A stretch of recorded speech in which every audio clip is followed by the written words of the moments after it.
I just always think I need a new brain. Maybe Costco sells them, but they'd come two shrink wrapped.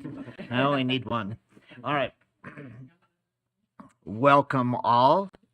We are in the State Charter School Board meeting, Utah State Charter School Board meeting. It is February 8th at 10:01 a.m. We welcome everyone here. We excuse today our member Olson, who had a prior commitment today and was unable to attend.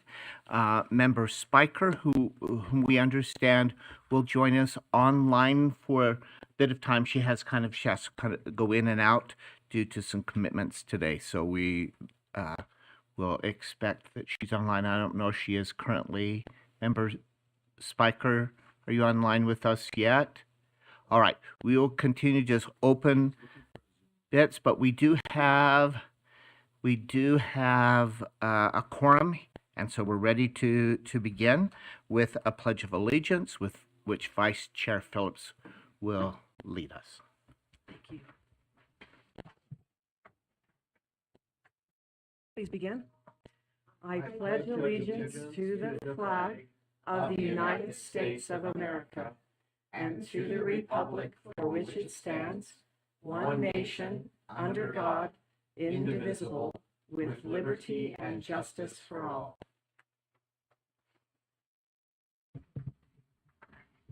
Thank you. I don't know if we have any public comment today. I didn't see any signed when I came in. On that, Ms. Stevenson, do you know if there are any public comments? You're trying to do 5 things at one time, like always we are doing. I'm suspecting no, but I'll walk back and just take a look. Stephanie, board member Spiker connected as well. Yeah, that's important. What's this? We'll do 2. And no. So all's well.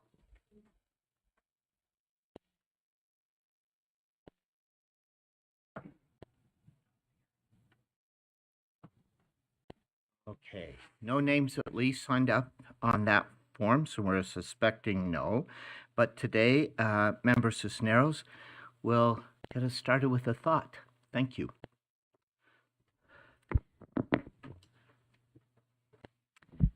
February is frequently thought of as the month of love. So to that end, I would like to address a crucial aspect that contributes significantly to the overall well-being and success of our students. That is the expression of love within the school setting. Although I do not actually have a green thumb, I love plants, especially trees. So please indulge my analogy. As we know, there are many variables to consider when helping a seed to grow into a fruitful, viable, living plant. The obvious things are water and sun, but you also have to be sure that the soil has nutrients, can't be too wet or too dry. You have to place the pot in a place where it gets optimal sun, but not too much. Sometimes the pot needs to be rotated, sometimes the plant pruned. Other times you leave it alone for a few days and trust that it will be fine. And other times it needs constant attention. Raising a collection of different plants in one setting adds even more complexity. Some plants need water every day, others prefer drought. Some plants will vine and weave and grab onto anything they can attach to, while others prefer to grow alone in their pot. Some plants wither with the slightest neglect and spring back to life with just a little attention. Others ignore every single thing you do. There are many variables to consider when helping a child grow into a kind, independent, expressive human being. The obvious are food and electronic devices. But you have to be sure also that their classrooms are nurturing. Can't be too hands-off or too smothering. You have to have a place where the kids get optimal mentoring, but not too much. Sometimes the student needs to be reminded about manners, sometimes reprimanded, and sometimes you just leave them alone for a few days and trust they will be fine. Other times they need constant attention. Raising a collection of different kids in one classroom adds even more complexity. Some students need attention every day, while others prefer to be left alone. Some make friends and are social and grab onto anyone they can get attached to, while others prefer to grow alone in their skin. Some students clam up with the slightest neglect, but spring back to life with a little attention, And like plants, others ignore every single thing you do. One thing I have noticed with both my plants and my students is that they need love to grow. Sadly, love is a word we do not use enough in schools. We love our families and music, we love food, we love boys and we love girls, and of course, we love books. But for some reason, it feels a bit strange to say you love your teacher, or for me to say, I love my students. Maybe it is because the word love is such a tiny word for such an immense emotion. So, what does love mean in the context of a school? Love is not often listed as a crucial building block of rigorous academic environments, yet it's an essential part of meaningful learning. Its importance resonates with both students and teachers. Love in the context of education goes beyond the conventional understanding and extends to the creation of a nurturing and supportive environment. It encompasses compassion, empathy, and a genuine concern for the holistic development of each student.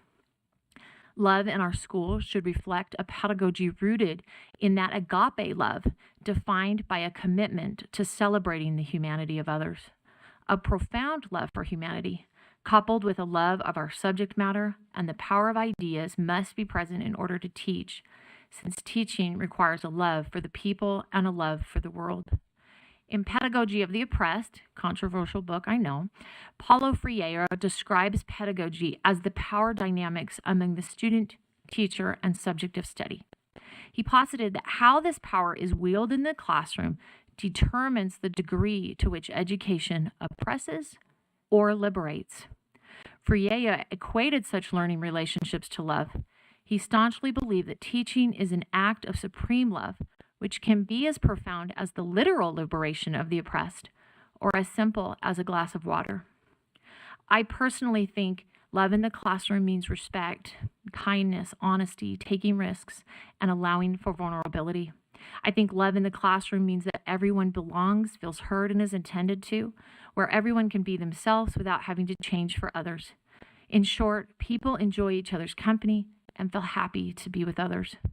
When you love your peers, your teacher, or your student, you want to see them every day, and their energy and your energy are no longer separated. Researchers Wink and Wink once wrote, "What does the face of love look like in a classroom? It turns out it's highly diverse. The face of love in a classroom can be deep and abiding respect for people and for learning. It can demonstrate safety.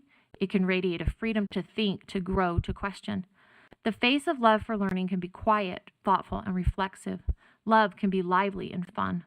Love in the classroom is as diverse and complex as the learners and their needs and the perspectives, experiences, and philosophies of the instructor.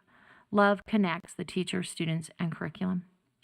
I will finish with a quote from a charter school director who is literally embracing this concept with 243, Director Tyler Bastian, who recently wrote, "Teach with love, and you teach about everything that truly matters in life." Beautiful. Thank you so much. What a way to begin. It makes me not want to do anything for a minute, so we can just think about it for a few minutes. And thank you also. I love these thoughts because you all prepare and come with something really thoughtful, something for us to think about. Thank you so much, Member Cisneros. As you read your thoughts too, I think all of us thought of individuals who fit each of those those categories. We could envision that not only of students but fellow educators, others that we know who live that life, who bring love to the work that they do, and we can tell they love it. And you certainly can tell those who do not love what they're doing. So thank you so much. A lot to think about. Yeah, I want to talk more about it later. Beautifully done. Thank you so much. Gave us a lot to think about. And I also think sometimes when I listen to the thoughts here, and again today, some of these should be published. They should go in our newsletter, maybe. They should be published somewhere for others to read and enjoy, if others of you are willing to do that. Because well done. Thank you so much. We can inspire a lot of folks. Okay. Well, seemed we'll go from something wonderful to another wonderful. Luckily, it's just not right to the consent calendar because that. But to Director Kramer and his report. Thank you so much. Thank you.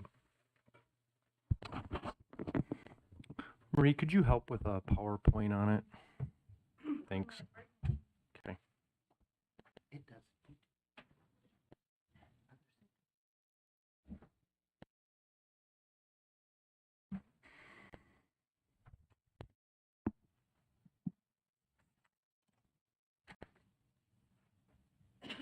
Great, thank you for the opportunity to just present a report.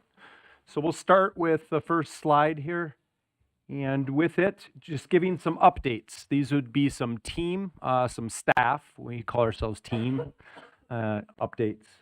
And so the Charter School Strategic Growth and Innovation Specialist position is something that you've been tracking along and even asking for updates on. It came right from our strategic plan that we would, think of something such as this.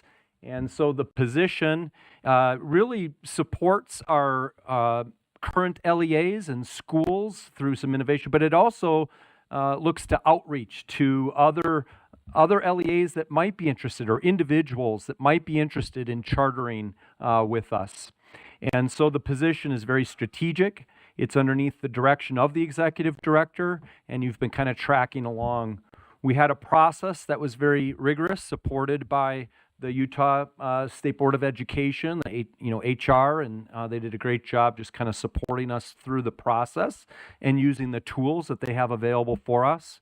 We had 70 candidates that we kind of moved down to 10, and then 8, and then 7, and then 4 that we interviewed, and then 1 that we selected. And in the interview process, Maria and I were the ones that did that. We thought that'd be appropriate. We added in a really great role-playing opportunity where we could see some of the social emotional skill set of all of our candidates who all really exhibited tremendous skill sets, as you can imagine, in talking through, what does it take to grow and to do it strategically.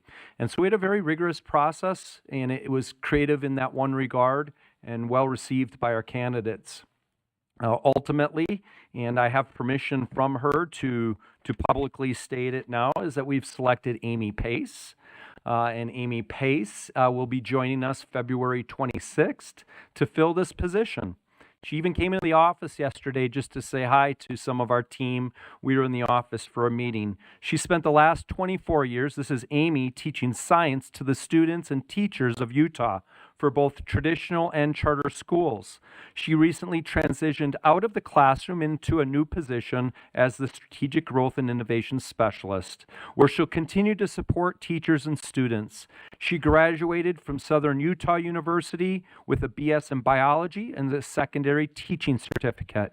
She completed her master's degree, and she's through the Instructional Design and Educational Technology program at the University of Utah.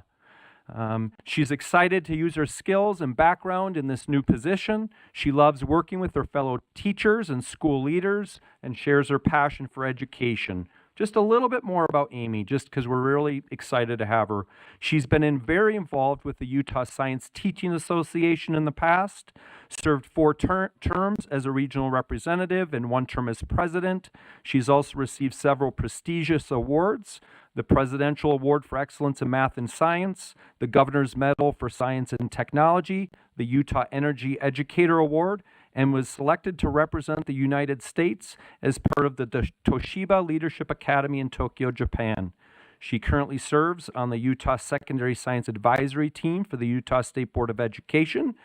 She facilitates teacher endorsement courses for teachers and for the Utah Science Teaching Association. She also said she was really proud to be part of the Portrait of a Utah Graduate and being part of that.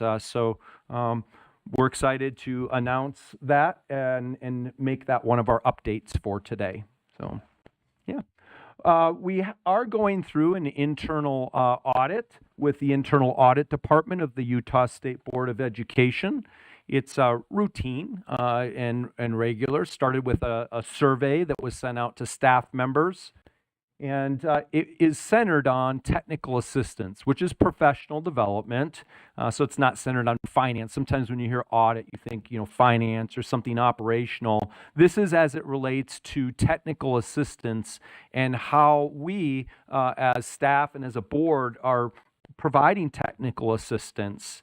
And so there are going to be some great places to celebrate. We've already been, you kind of discover what things you're really doing well in this regard. And UCAP, our Utah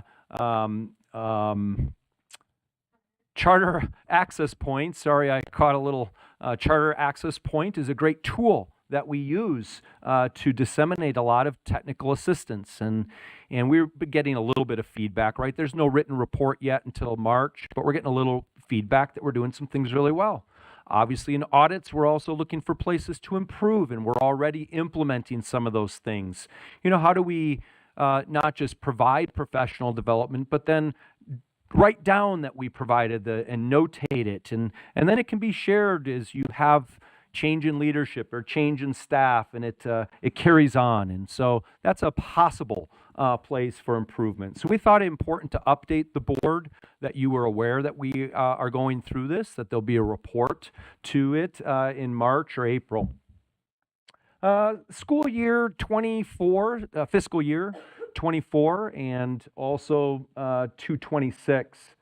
I think just to note is that as we took leadership reins in October, we've really been working to put together some plans to spend in fiscal year 24, and those plans to spend have continued from January until present. We've spent some, and we've done a good job using the resources that are provided to us, but we just want to state that we're continuing to plan, we're working through, but fourth quarter, we're going to have more spending. I think in the future, you see more smooth spending, but this year in particular, we just had to kind of plan, how are we going to do it, use the different protocols that are available to us in the USBE, which can be a little time-consuming at times, and so that is continued work to plan and spend. And I wanted to make sure the board was aware. So you're like, why aren't we spending all this money right now? Because we're still kind of planning it. You're going to see a lot of it spent in the next quarter. I think what's also special about this school fiscal year is that, and I want to call out Lisa on our staff. She does an outstanding job, not just helping now to manage this year, but to look ahead to next year, because that budget process is going to start, I've been told, like March or April for next year. And we've even done projections through fiscal year 26. And so that's a report of some of the work that we do. And then Utah Charter Access Point, just to call out to Amber on our staff, she was charged with and really took it upon herself to, what do we reflect on, what we can just change and do some refreshing. And so this next slide is just an example of some of Lisa's great work. Just, she has many tools that are available for our disposal as leadership. And the next slide is an example of UCAP and how it's been refreshed. And it just brands us as, Utah. This is noted, recognizable, not just in Utah, but across the nation. It's a license plate that you even have, and we think it's friendly and inviting and really trying to characterize that we're supportive, providing supportive oversight. So we've added that word on the bottom there. There's a lot of coding that goes behind these changes. This is just the front side of it, and that's just some of the work that we wanted to tell you that our team has been doing. There's one more slide, I think, on UCAP. Again, we just try to simplify some things and make it more user-friendly. A lot of, websites and applications now are just really use icons, or they used real simplified. I think one of the initiatives for Amber that she's been incorporating other websites into UCAP so that UCAP becomes a one-stop shop, just a single point. We still are managing an additional website for the State Charter School Board, and then we also have some interaction with USBEs. So we see a day in the near future where it all comes together into UCAP, and Amber and our team have been working on that. The next slide.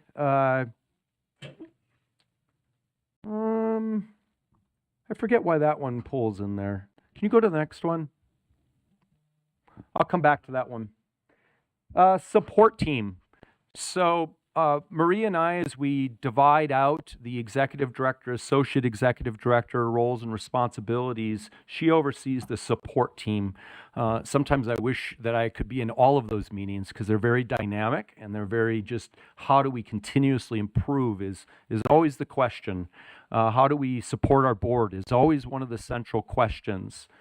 And another one of the central questions, because Marie will report back to me how these meetings are going and the progress that we're making as a support team. And always asking, what does it mean to be a supportive authorizer? Because we're broadly talking about being a supportive authorizer, and we're defining that. And we're also trying to get some tangibles associated with that. You know, what does the tangible support look like? To this third bullet point, reset expectations regarding processes, timelines, rules. You know, I think because we are inviting and that we are available and we have access, we have been getting a lot more off-schedule requests for different things. And our support team is talking about that and trying to figure out how to engage the board in that particular thing. Maria asked if I would just kind of make a comparison to something or a story, because we didn't want to lay out a policy or anything here, but just tell a story of sorts. So we likened, the work that the support team does to parenting. There's research that says that there's 4 parenting styles, and those styles are authoritarian, authoritative, permissive, and uninvolved. And I don't want to talk a whole lot about the 3 that are less ideal, but talk about the one that is ideal. Because the less ideal is authoritarian, where when it comes to rules, you kind of say it's my way or the highway. It might be authoritarian. We don't want to. And maybe if it's permissive, it's kind of like you set rules. There's rules and there's some guidelines, there's some deadlines and some other things, but you rarely enforce those. Might be more permissible parent, right? And we're kind of comparing that to the work that we do. Or uninvolved, you don't know who your LEAs are, your schools are. Authoritative, you put a lot of effort into creating and maintaining positive relationships with your schools and your LEAs. And you explain the reasons behind your rules. And so some of the off-cycle requests, while we really appreciate the conversations and things like that, if they aren't emergency in nature, we are thinking about how to encourage and steer them back into our already approved processes with some timelines and with some board rule or other rules that we have. And so we thought important to share out today that that's one of the things that our support team is engaged in those conversations is, how do we both maintain that we're authoritative and we have rules and deadlines and guides for anything, right? For small school expansion or other things, because we have established kind of way of going about it. We have precedents that we have set. I've heard in years back, how this board really cares about the precedent set. So thanks for letting me just kind of tell a story, so to say, to capture the really dynamic conversations that are happening in the support team. Charter Day on the Hill, it was great. We asked for our staff to reflect on the last 90 days, and 3 of them talked about being invited to the Charter Day on the Hill and how it was just an inspiring day for them. Their testimony just yesterday in a staff meeting was like, it feels so good to be part of this movement, right? It's not just work that we have, it's a movement and it's a mission. And it was just, and you don't get that unless you see students, and you don't get that unless you see the real people doing the real work. And that definitely you see come together at Charter Day on the Hill. It was a great event. Chair Bowles, as you all know, is so gracious and professional in everything that he does, and he was the master of ceremonies, and it was a lot of pride to have him there introducing our, governor, lieutenant governor. Thank you. And so a couple of pictures of Brian in his element, and then the students and they were all over the place. The students were and organized. What we heard back was that they were very, very clean and orderly, and very, very good day. So I'm almost done. These will go a little quicker than the updates, but we always have a slide where we talk about strategic initiatives. And with this, really appreciate that one of the priorities in the strategic plan was making sure that the new executive director had some funds to do the work. I worked with Marie on this, of course, because we co-lead, and we really came to the conclusion that we could use some contracted services for some advocacy strategies and strategic communication. So we started to put out the feelers as to what that looks like, but we aren't experts in communication, although we, put together a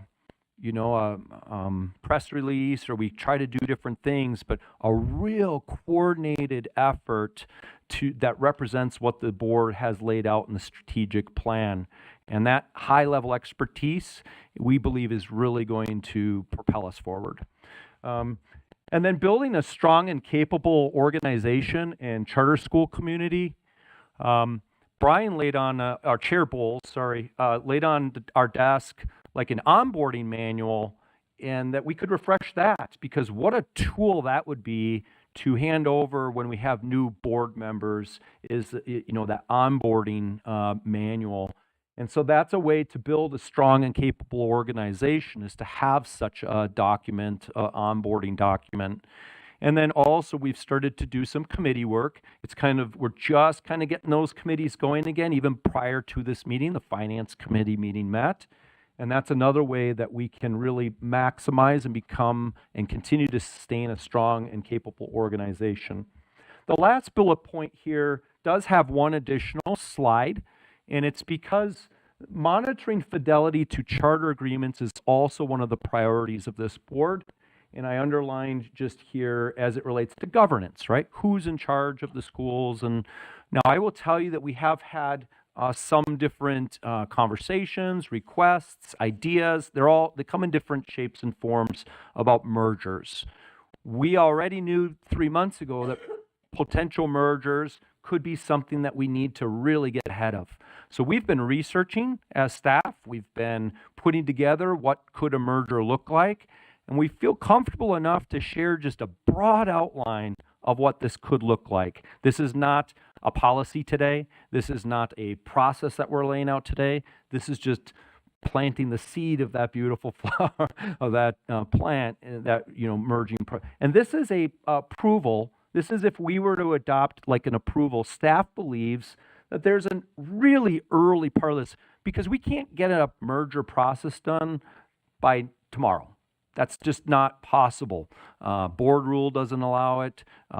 Rule doesn't, statute doesn't allow it. We need to go through a process and in order to create what does mergers look like. And so we could do something really early that looks like that first column.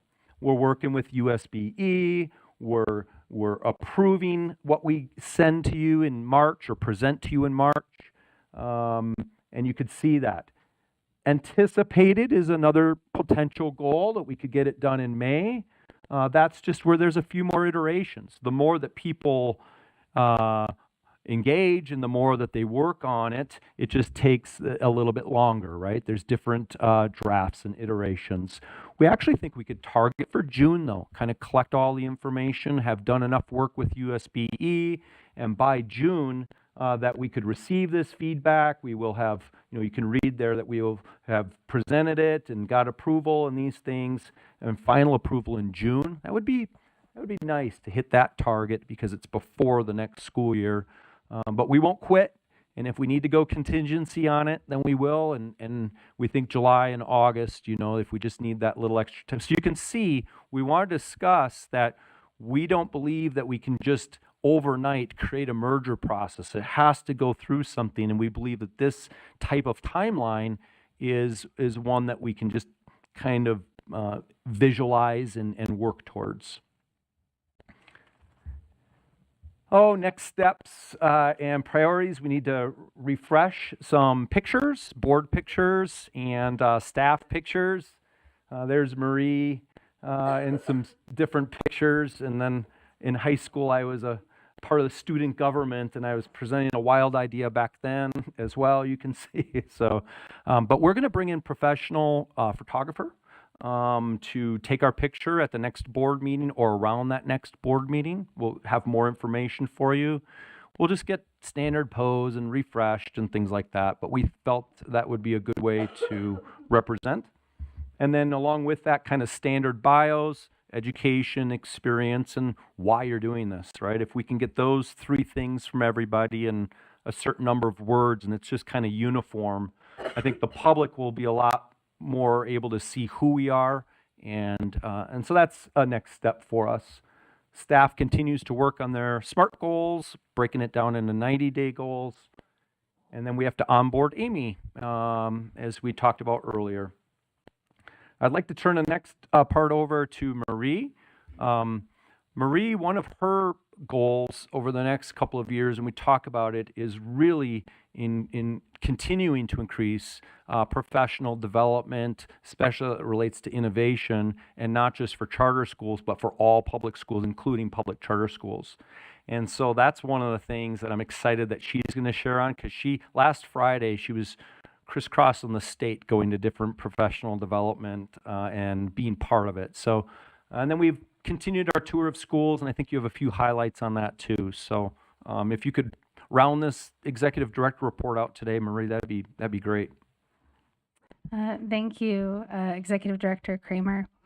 So first we wanted to highlight, as he mentioned, we haven't been to quite as many schools with legislative sessions starting, but we still were able to get to a couple this last month. The two we wanted to highlight were Bridge Elementary and Roots Charter School. You can see there with Bridge, we've got a bunch of students and some apples they're eating. One of the initiatives that Bridge really undertakes is introducing students to a lot of different fruits and vegetables, and really making sure that their students understand a healthy lifestyle. And we just thought that was a fun picture that shows some of the excited faces and maybe some not so excited faces, but as they're trying a different flavor of apple.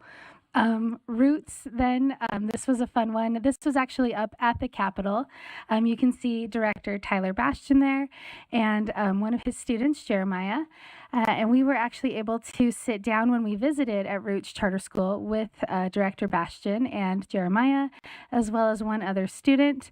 And those two students actually led the entire visit. And they got to tell us all about their school. They took us on the tour. They answered any questions that we had. And they were so impressive, so articulate and well-spoken. This picture at the Capitol was a really special moment for them. Director Bastian was able to open the session that day with an opening prayer, and then Jeremiah was able to lead the Pledge of Allegiance that day. And he spoke about what an honor that was. And my favorite part was when he said it really helped him realize how special he was and how unique he was, and what a great opportunity that was for him, and really inspiring for us to be able to sit down with those students. And then, as Director Kramer mentioned, I was able last Friday to attend a really wonderful administrator conference. And this was actually something we were able to do with some of our carry forward funds. We had talked about putting forward some different trainings, and two of those things that we've already accomplished with those carry forward funds were this administrator conference and a multi-day crucial conversations workshop. We have one other conference that we will be putting on with those carry forward funds as well. But these two, the UAPCS was able to take the lead on. The administrator conference, I think, was a really wonderful, unique opportunity that I personally haven't seen before. And rather than focusing on data collection or ways that administrators can just help their teachers or help their school, it really focused on administrator mental health and administrator well-being. And it was a really wonderful day coming together. We were in St. George and hoping for sunny weather in February. That was the goal. The weather didn't quite cooperate with us, so it was a drizzly, rainy weekend. But we had almost 100 administrators from across the state join us in St. George. And we had 3 different keynotes throughout the day. We had little breakout sessions, and we're just able to talk about well-being and checking in with each other. You can see from the last slide there, we had our final keynote. He actually is an adventure guide up in Alaska and really talking about what it takes to thrive in your life, and it was an inspiring time. One of the things that really impressed me with this, and we wanted to make sure that the board got to hear about this, as it was your carry forward funds that helped put this conference together, was that afterwards on Monday, which I was glad they waited till Monday, mental health, take that time. But on Monday, we received 5 or 6 personal emails from administrators that attended, thanking you and us for putting together this conference. And not just a quick thank you, but paragraphs sharing how much it meant to them and what they were able to take away from it, and just how needed and how valuable this was for them. So we're hoping this is something we can continue to do in the future, and I think it was a very well spent use of our carry forward funds. That's it. Unless there's questions. Thank you. A good report from both of you. Thank you so much. I will echo what they said about the day on the Hill, which was a great day. Wonderful students. The tables that they had set up, inspiring. If you went to each of those tables to learn about the schools, the kids were remarkable, the educators who were there. And it's not, that Capitol Rotunda is not a place for quiet conversation, as you know, because the marble, it just echoes. But it could have been chaos. It was enthusiastic, but it was not chaotic. And kids were great. So as a result, they just really represented us so well. And if any of you ever want a tour of the Capitol building, Directors Kramer and Stephenson led people on tours that day. So they know the Capitol building. And if you ever decide you want to go on a tour, they are able to do that. I also appreciated the notion about our planning, that they're carefully planning, deciding, looking forward, things that we need to do and putting in place so we're not caught months from now not having had things in place. I appreciate the notion, again, it's always been our philosophy that we don't just because we have money, just spend it willy-nilly, that we are careful in our planning, that we plan to spend, and the money is important. But sometimes it looks like we have a surplus or a lot of money. We don't, because we have a really good plan in place, and we don't need it today, but we do need it in a planned sequence. And so that's really important to note that it is carefully planned. And we look forward to meeting Amy in another meeting, and so we'll look forward to having her join us. Very impressive. Wow, very impressive. It's great and speaks well, I think, of the charter school office, these folks, that someone of that stature wants to work with them. And so thank you. And with our schools, and come to the state to, I mean, already in the state, but come to this position in the state to do that work. So thank you so much. All right. We are even just a touch ahead for our next item, but I think everyone is here for that time. And oh, no, we're not quite. We're going to be right on time. We have consent calendar, which I frequently skip. I don't know why, because it's an important step. So we have consent calendar. Any motions relative to that? Member Smith, I'm seeing you pull your microphone down. I'd like to move that we adopt the consent calendar. A motion to accept the consent calendar. A second to that motion. I'll second that And a second from Member Bassett. Any discussion relative to that motion? All right, seeing none, I'll call for a vote. All those in favor of approving this motion, which is to approve the consent calendar, say aye. Aye. Aye. And any opposed? Obviously, I think I heard unanimous vote, and that's what it is. Now we can move on to our next item. Thank you for that step. Our next item is a discussion, an action item relative to an amendment request, and Ms. Stevenson will give us a short overview and help us to kind of understand that. Thank you, Chair. The Freedom Preparatory Academy Board and leadership is here. I don't know if you would like to invite them up now or afterwards. You're welcome to move forward and come and sit on these end chairs with us, if you will. Thank you so much. And I suspect we have some online as well with us. Yeah. And I Thanks. think they might be with Elevated. Oh, okay. Then we're good. Unless maybe we've got. Okay, you do have a few. Perfect. We do have some Elevated folks online as well. So perfect.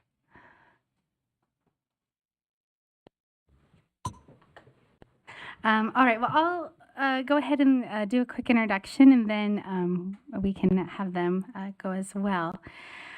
Today we have Freedom Preparatory Academy here, and both of the requests that we're going to hear from schools today are a little bit unique. And as staff, when we discussed and went back and forth on these, we weren't quite sure where to classify these requests. And so we want to kind of outline for the board kind of what they're asking for and why these are kind of these tricky requests. And then we've got both schools here today and give you that time to be able to discuss with the schools and then take action as the board sees fit for that. So this specific school, Freedom Preparatory Academy, there's some important background to note here. And this is just a generic paragraph that came from our forms that we had from the ability that schools had during the COVID pandemic, where you as a board gave all charter schools the ability to operate a online program outside of their charter agreement. And in that form, it outlined for the schools that at the end of school year 22, if a school met all of their requirements that were outlined in those forms, they could automatically have that online program added into their charter. It'd be an automatic amendment. And if they didn't meet all of those requirements, that amendment request would not be granted, and the school would have to discontinue that distance program beginning with school year 23. And so that's kind of some background leading into this. Freedom Preparatory Academy was not able to meet all of those requirements, and so that automatic amendment was not granted for this school. And so their realities, the program was discontinued as was directed. They followed all of those guidelines that the state charter school board set forth. And they worked hard with their families and their leadership and their board to make sure that a smooth transition happened. And they even began that at the end of that school year 22 so that their families knew this was happening and that they were able to smoothly transition them back into in-person learning rather than continuing that online program. As they transitioned families back, they noted that there was still a continued community interest and that families said, if there's ever a way that we could do online again, we're very interested in that happening. And so since that time, their governing board was able to consider some things. They noted that they did have the infrastructure, they have the staff, they have resources that they can allocate to online programs.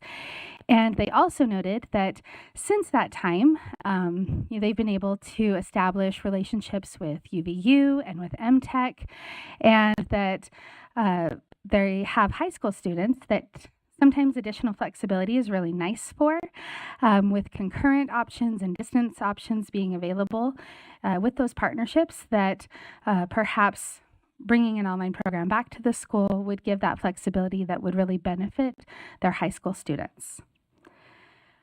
Looking at their performance and growth over the last few years, they have a number of campuses. They have their Provo K-8, their Provo High School, their Vineyard campus, and then their Washington campus, which opened in school year 22, hence the two black spots there. Their performance is the first three squares.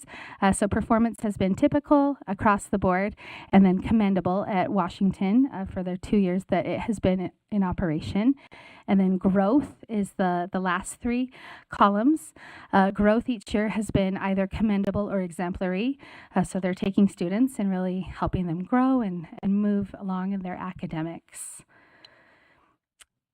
So some considerations, and part of what was the challenge that had disqualified them in that automatic amendment was that while they had their campuses in Provo and in Vineyard and in St. George, there were families that were participating with the school that were not specific to those areas. And it became a challenge in figuring out what responsibility does a school have in making sure students are within that area? If a family reaches out and asks, hey, we're moving, can we still continue to come to this school?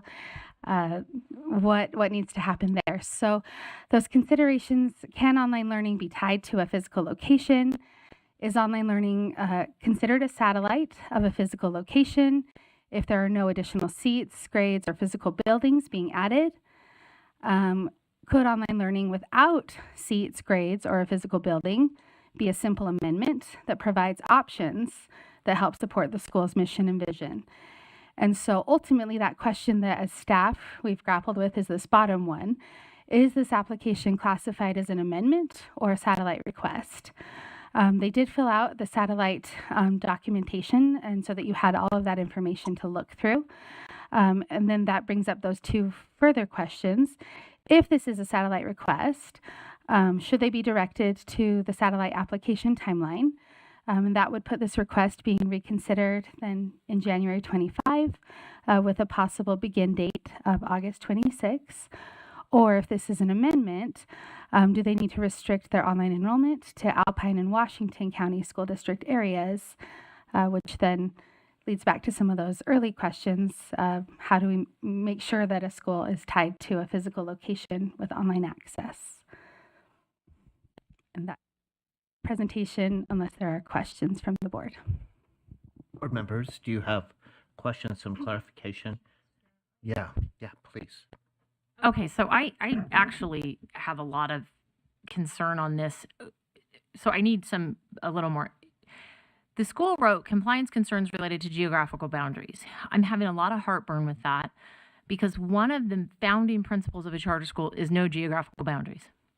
We have said for years, if a student wants to drive from St. George to Alpine, what do I care? The whole point of a district is a geographical boundary has legal requirements for every child in that boundary. As a charter school, a parent is choosing to leave their geographical boundaries. So if they want to commute, what do I care? So the foundational argument of this is somehow because a student attended Freedom Preparatory Academy, there is no geographical boundary from the founding issue. So the fact that we would impose a restriction on a school that doesn't, by foundational argument, even apply in the first context, disrupt our families, pull them out of an existing program that we granted and said you can have, and now making them come back and go through an entire application process that, without all the context, seems ridiculous to me. That's where I need some context, because I feel like at this point, we were in error saying that there was a compliance issue. So help me understand the origin of the compliance issue, because if it's related to geographical boundaries, there's no compliance issue, unless I'm completely in left field about what the real problem was. Under previous leadership, when schools were granted the ability to have students online during the pandemic, they could only have online students within their school district that they were authorized for. Did that come from just a staff leadership opinion, or did our board vote that that should be? Because there's no rule or statute that would support that decision. So I'm having a hard time understanding where that caveat came from when the request was made. I'm not sure. I'd have to go back and look at the form that staff sent out at Yeah. that point. We maybe had been aware of it as a board, but I'm not sure we made an official vote. I'm going to even extend your argument a little bit by saying, because you said a district as opposed to a charter LEA, a district LEA has some geographic connection, which is true. They must accept anyone who lives within that geographic area. However, because Utah equalizes funding in the state, the same thing could happen to a district school as a charter LEA. I'm saying it's the Utah philosophy that kids should be able to come from wherever they live to a specific school. So it doesn't mean they have to live in that geographic area, whether it's a district LEA or a charter LEA. So I'll even extend that to say even more foundational is Utah's funding philosophy because we equalize funding. So May I add a second comment as well? I believe that some of the rationale there under previous leadership was the fact of the, like in a charter, when it says, you know, they're located within Alpine School District, which is material to their authorization. And I think that that was where, when the remediation team was discontinuing online programs, that is where I believe that concern had come up for this school, and saying that there were students living outside of either Alpine or Washington School District that were participating in the online program. And they felt like that was a material violation because of that piece that's within their charter. But then I think that's where then those initial questions come from is, can online learning be tied to a physical location? And does a school have that responsibility to go figure out where are you accessing online school from for each student? all right, I'm seeing some additional questions from the board. May I go to Member Smith and then Vice Chair Phillips? I just want to say that it's possible that previous board leadership was incorrect, if that's where that direction came from. And I agree with Member Cisneros in the strongest possible terms that, and Chair Bowles, that our vision is to empower students statewide, and without regard for where they're physically accessing their content from, or their provider from. Thank you. Thank you, Vice Chair Phillips. Thanks so much, Chair Bowles. I would suggest that I'm in agreement with Member Cisneros and Smith about, and Chair Bowles, with regard to the open enrollment that we have in our state, and with the explicit direction that we've been given by legislators and in the charter section for boundary-less schools in charters. And the one thing that where we do have to care about a step is, and it's very simple, so it should not create a barrier, because it doesn't matter even if districts statewide disagree, would simply be a proper notification. That is, in fact, a rule that we have to follow. That is to say, if a charter school wants to potentially serve students all over the state, then districts all over the state need to be notified. But that can be done very readily.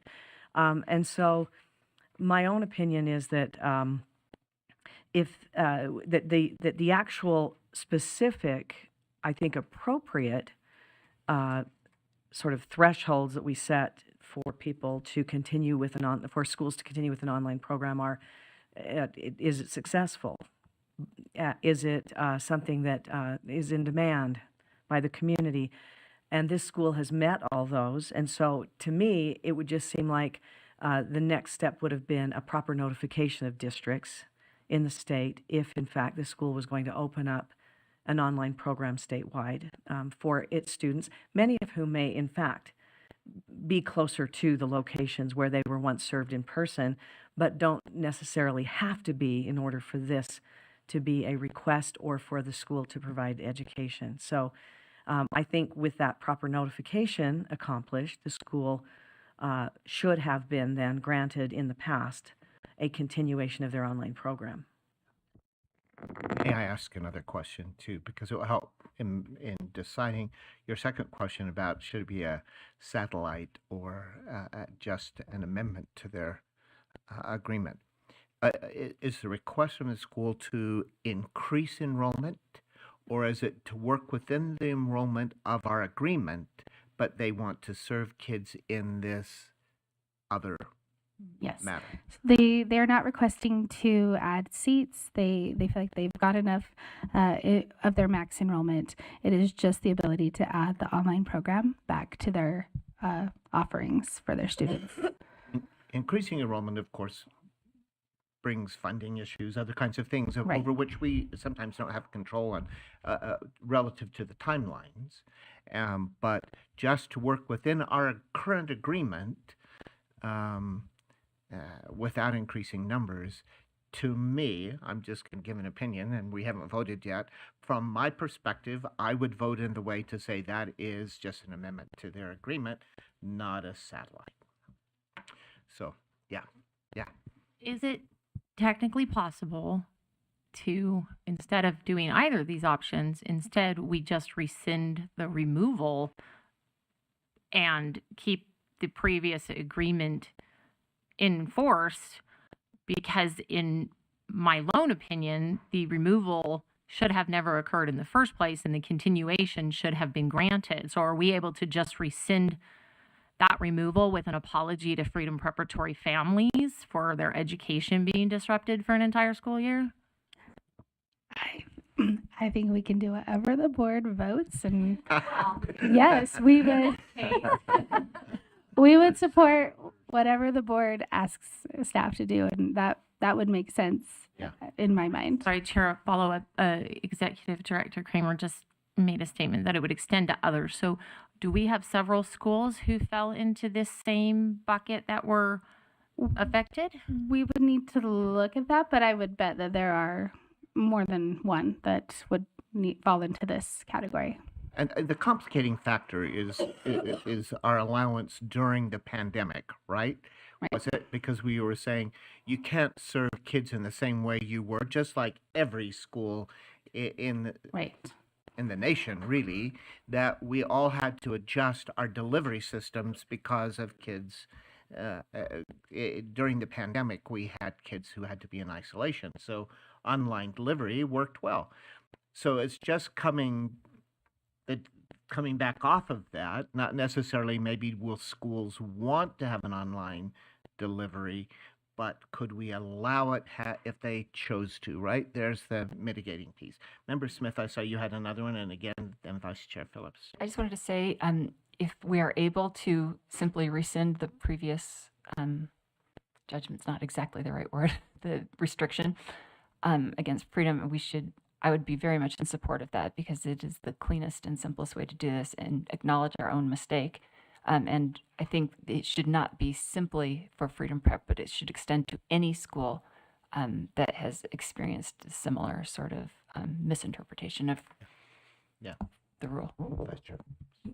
I would just suggest just a couple of caveats to that, although I'm in agreement, Member Smith, and that would be that in Freedom's case, the only reason that they weren't granted was because of this geographical boundary issue.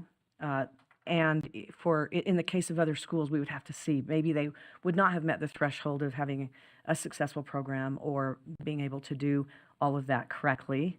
And then the other thing would be, I think that it would still be in the interest of both our board and the school to make that notification, again, which is very simple, because it's not a barrier, it's just an action, so that our decision today, like I can tell the way the winds are blowing, our decision today will not in any way be questioned by USBE rule, by reference to USBE rule in that regard. So I would just want to make sure that, should this decision have been made some time ago, we would have said, it looks like you've run a successful program, and it looks like you're serving students from a wide variety of geographical locations. Let's go ahead and approve that contingent on notifying districts in the state per board rule. So I would just simply say that we would want to definitely have people come back and ask for this so that we could see why they may not have been granted it. In this case, we consider this, I think, an erroneous or somewhat flimsy reason, but in other cases we may not. Yeah. So. Yeah. I hope this means too that we're considering this because it may be a more than one or two students in the school. It's going to be a piece of the population. But I hope all of our schools feel the flexibility at any time to offer to single students an online experience. If I have a student in my school who's going through a bone marrow transplant, they cannot be in the school because of the immunities that they need, that they have immune deficiencies during that time. And so I would hope that I would serve that child by providing online potentially instruction, or a child who's school phobic, I might provide an online instruction. I will just want to make sure that all of our schools know that delivery should be flexible for them as they need onesies, twosies here and there, right? Or for limited pieces of time. So what we're talking about is extended school year, the full year, not just during a time when someone is recovering from an illness or something. And it's more than just one or two here or there because of a specific need.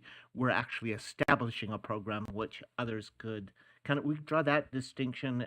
It's not one we're changing the delivery because somebody needs it for the time, but we're allowing a delivery for others to opt into if they choose. That's kind of the distinction I hope that we're drawing. Yeah. I just wanted to say I agree 100% with what you're saying, that offering our schools the maximum flexibility to serve the students who want to participate with them is very much in keeping with the foundation of charter schools, as Member Cisneros has pointed out. And then to speak to Vice Chair Phillips' concern, I'd like to say I agree with you that we can't simply offer a blanket authorization, but we can offer a blanket rescinding of this decision in these particular cases. If you are a school that was terminated only because of geographic concerns, your distance program is terminated, then this applies, and with no other complicating factors. If they elect to do Correct. that. Correct. Yeah. Member Cisneros. I would like to make a motion, if I may. We're ready. I do want to make a quick statement to your point, Chair, of one of the things that I have found somewhat disappointing of coming out of the pandemic, and I realize that's a very odd statement, is that all during the pandemic we said, look at all the things we're learning. And then we've all been trying to put the horse back in the barn. And it's like, why are we doing that? So we had this maximum flexibility. We learned so many things. We learned all these bureaucratic rules and regulations that probably don't need to exist because no real harm was done by rescinding them for 2 years. So why not keep them going, right? So I find this whole thing just so, I feel like I'm wearing a wool turtleneck right now just listening to this argument. And so I really want to say, what did we learn, and can we please move forward with the things that we learned? And I love that this board and the staff are open to working with schools, that schools are constantly reporting that they feel so supported. And so just thank you so much, staff. And thank you for the temperature that is what is moving forward. I feel like we're going back to our, Member Smith, and back to our origins of maximum flexibility and innovation. So thank you for that. And then I just, again, with the families. So my motion would actually be that we rescind the rescinding of Freedom Preparatory Academy's online program, allowing them to continue with the agreement that was in place prior, with the understanding that they will do a statewide notification in accordance with board rule. That's my motion. I'd like to second that motion. All right, motion from Member Cisneros, second from Vice Chair Phillips, and I see others would have seconded as well. Member Smith, do you want to I comment do have on some that? discussion to the motion. The motion does not address other schools that are in a similar circumstance. Is that because you want them to come to us one at a time if they exist, or would you like to include a similar rescission for schools that meet the same circumstances? My thinking on not including it was simplification, which I'm struggling with. I'm working on that. also, if I'm open to a friendly amendment if you choose to do that, but also I think to give staff a chance to review those individually and see what applies and what doesn't. Because if it's other things, I want to leave that open for staff. Maybe in your motion, if you could, if you consider restating that, could include that the staff could review, and without having come back to the board, if they meet similar situation, that they could offer that without us having to reconsider each school separately. If they meet these same criteria, it could be open to them as well. Would that? So in this, if we agree that that's how we would like to do things, and I think that it's very wise to make this a more streamlined process for any schools it may apply to, should we vote down the first Because we have first motion, vote down the first motion and then make a substitute motion? all right, Vice Chair Phillips, let's see. I have a suggestion that because this school has come forward with their leadership with us today, that we consider them, and then that we consider a second motion that would actually There you go. deal with that, and we can kind of give that some nuance. There you go. All right. So the motion on the table, unless I hear additional discussion, is to rescind the rescinding or to rescind the restriction for continuing online for Freedom Preparatory Academy. We are going to our motion is to allow them to, within their agreement and numbers, to continue then with an online program should they choose to do so, with the request that they send notification across the state if that's what they choose to do. Have I left out anything? And I kind of restated in a clumsy way. Member Cisneros was better, and we can pull that out of the recording and make it better in our minutes. So, and that was seconded by Vice Chair Phillips. And I'm not seeing additional discussion. I'm going to call for a vote. All those in favor say aye. Aye. All right. That passes unanimously. And so thank you for sitting there. We didn't have questions for you, but we wish you the best. And thank you for taking good care of kids. And we know that some of your students need an online program. Thank you so much.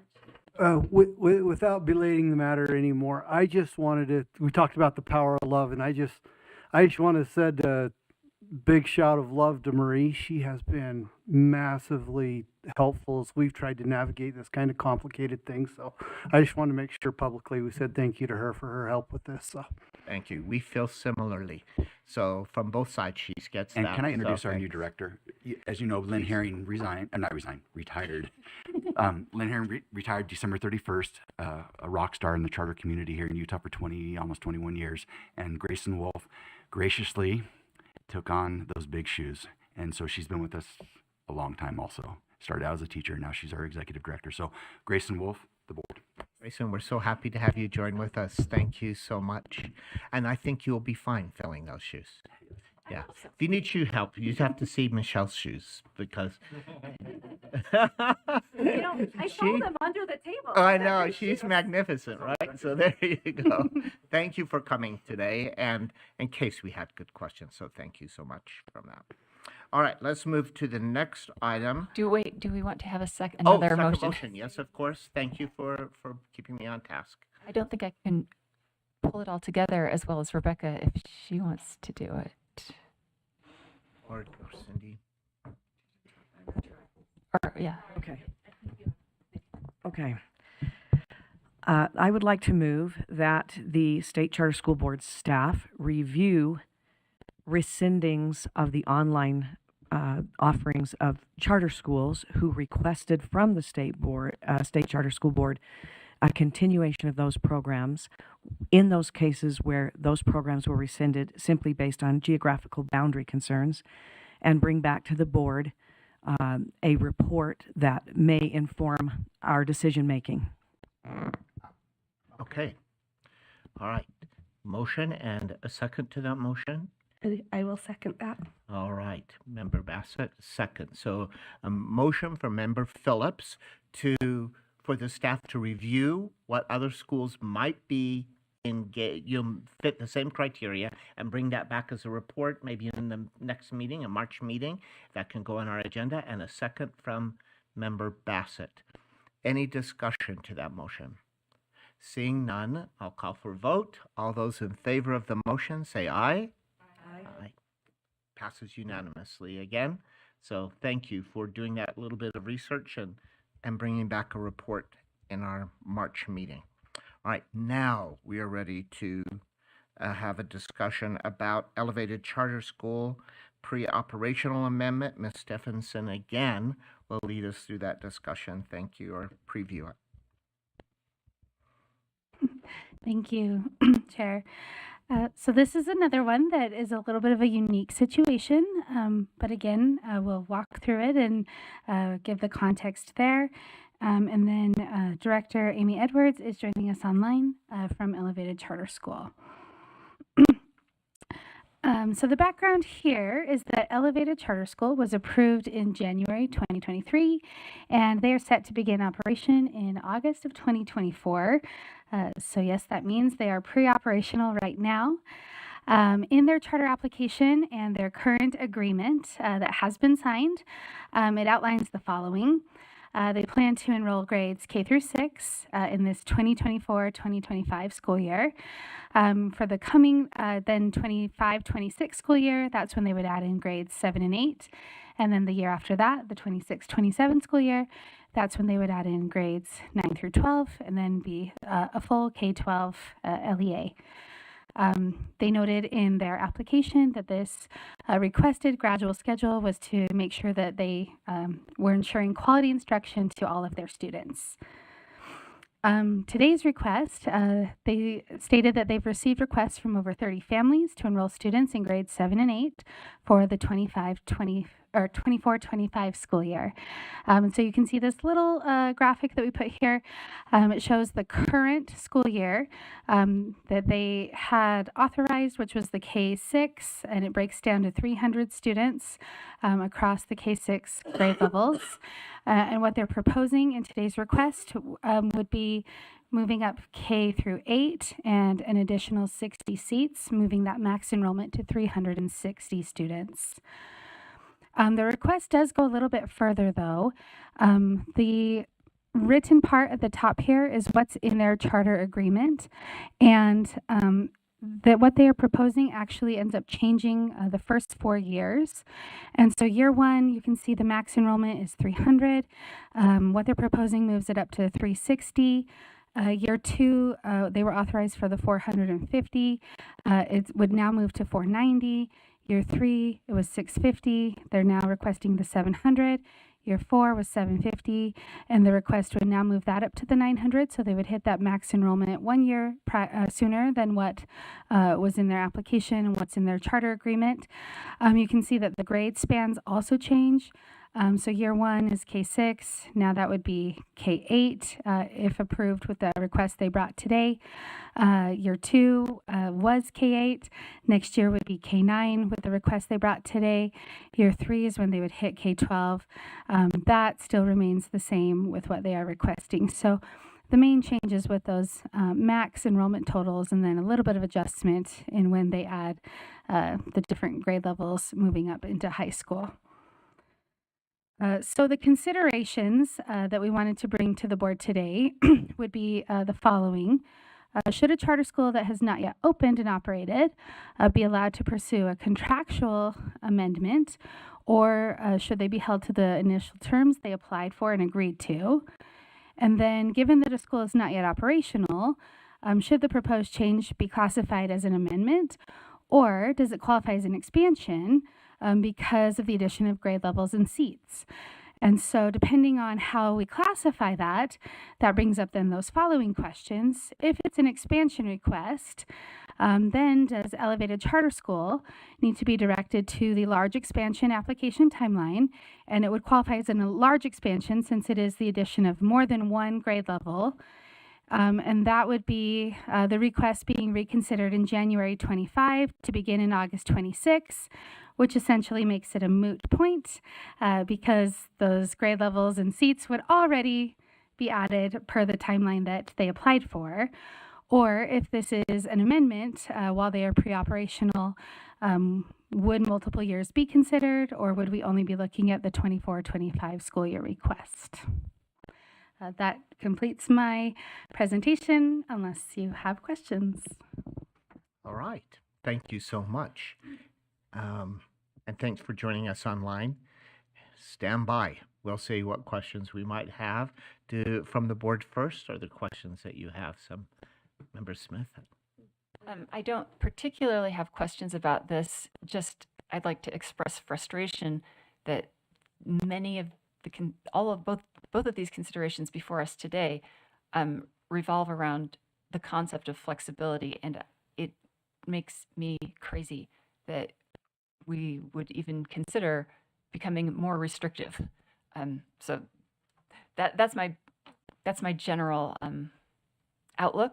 So I would say, given that, one, should a charter school that's not yet open and operated be allowed to pursue a contractual amendment, we would be stupid not to allow them to take something that they've learned during that pre-operational phase and apply it in a way that will improve their school. So of course we should let them pursue an amendment.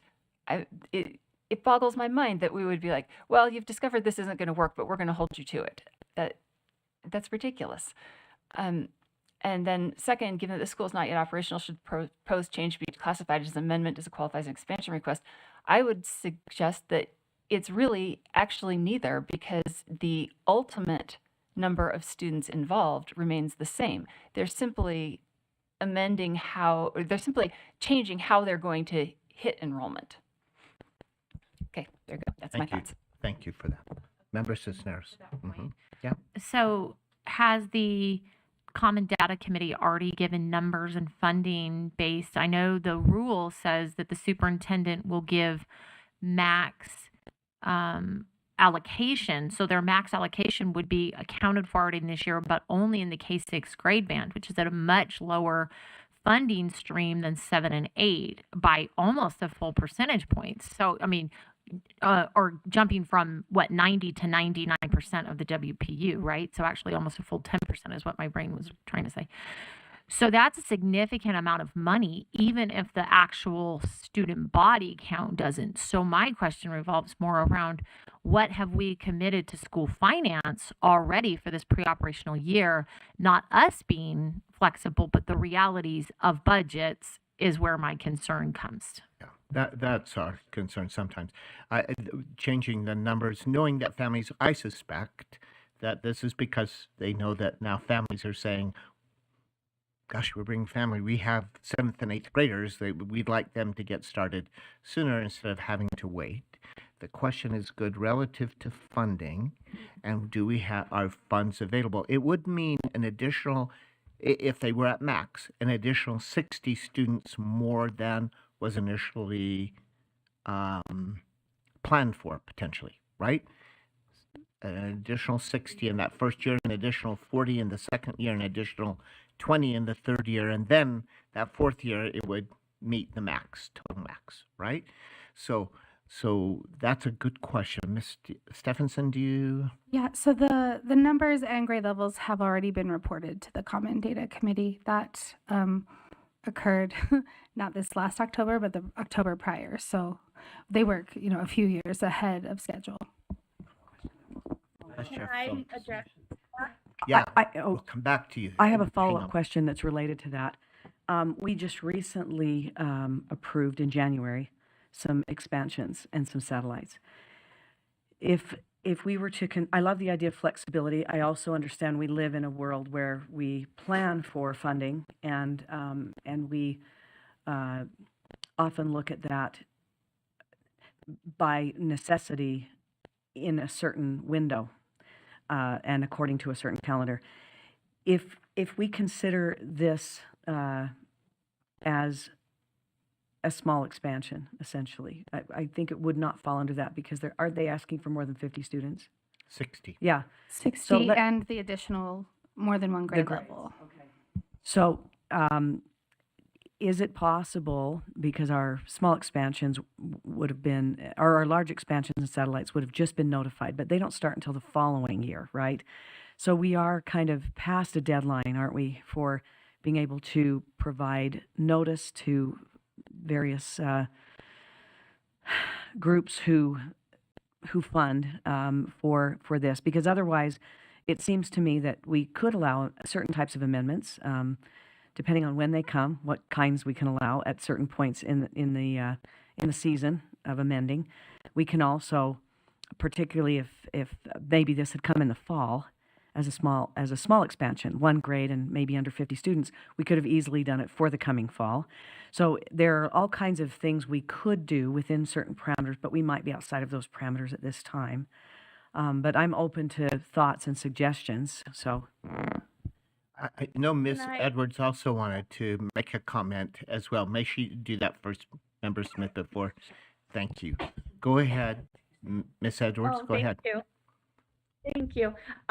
So we have been working really closely with Academica West on our budget, and I apologize that this request is coming at this point. We wanted to have hard numbers. We now know exactly what our curriculum is and is going to cost. We now know exactly how many teachers we need, and we did a very in-depth budget to make sure that this would work. But one of the things that we also discovered is that we have a surplus from our pre-operational funds.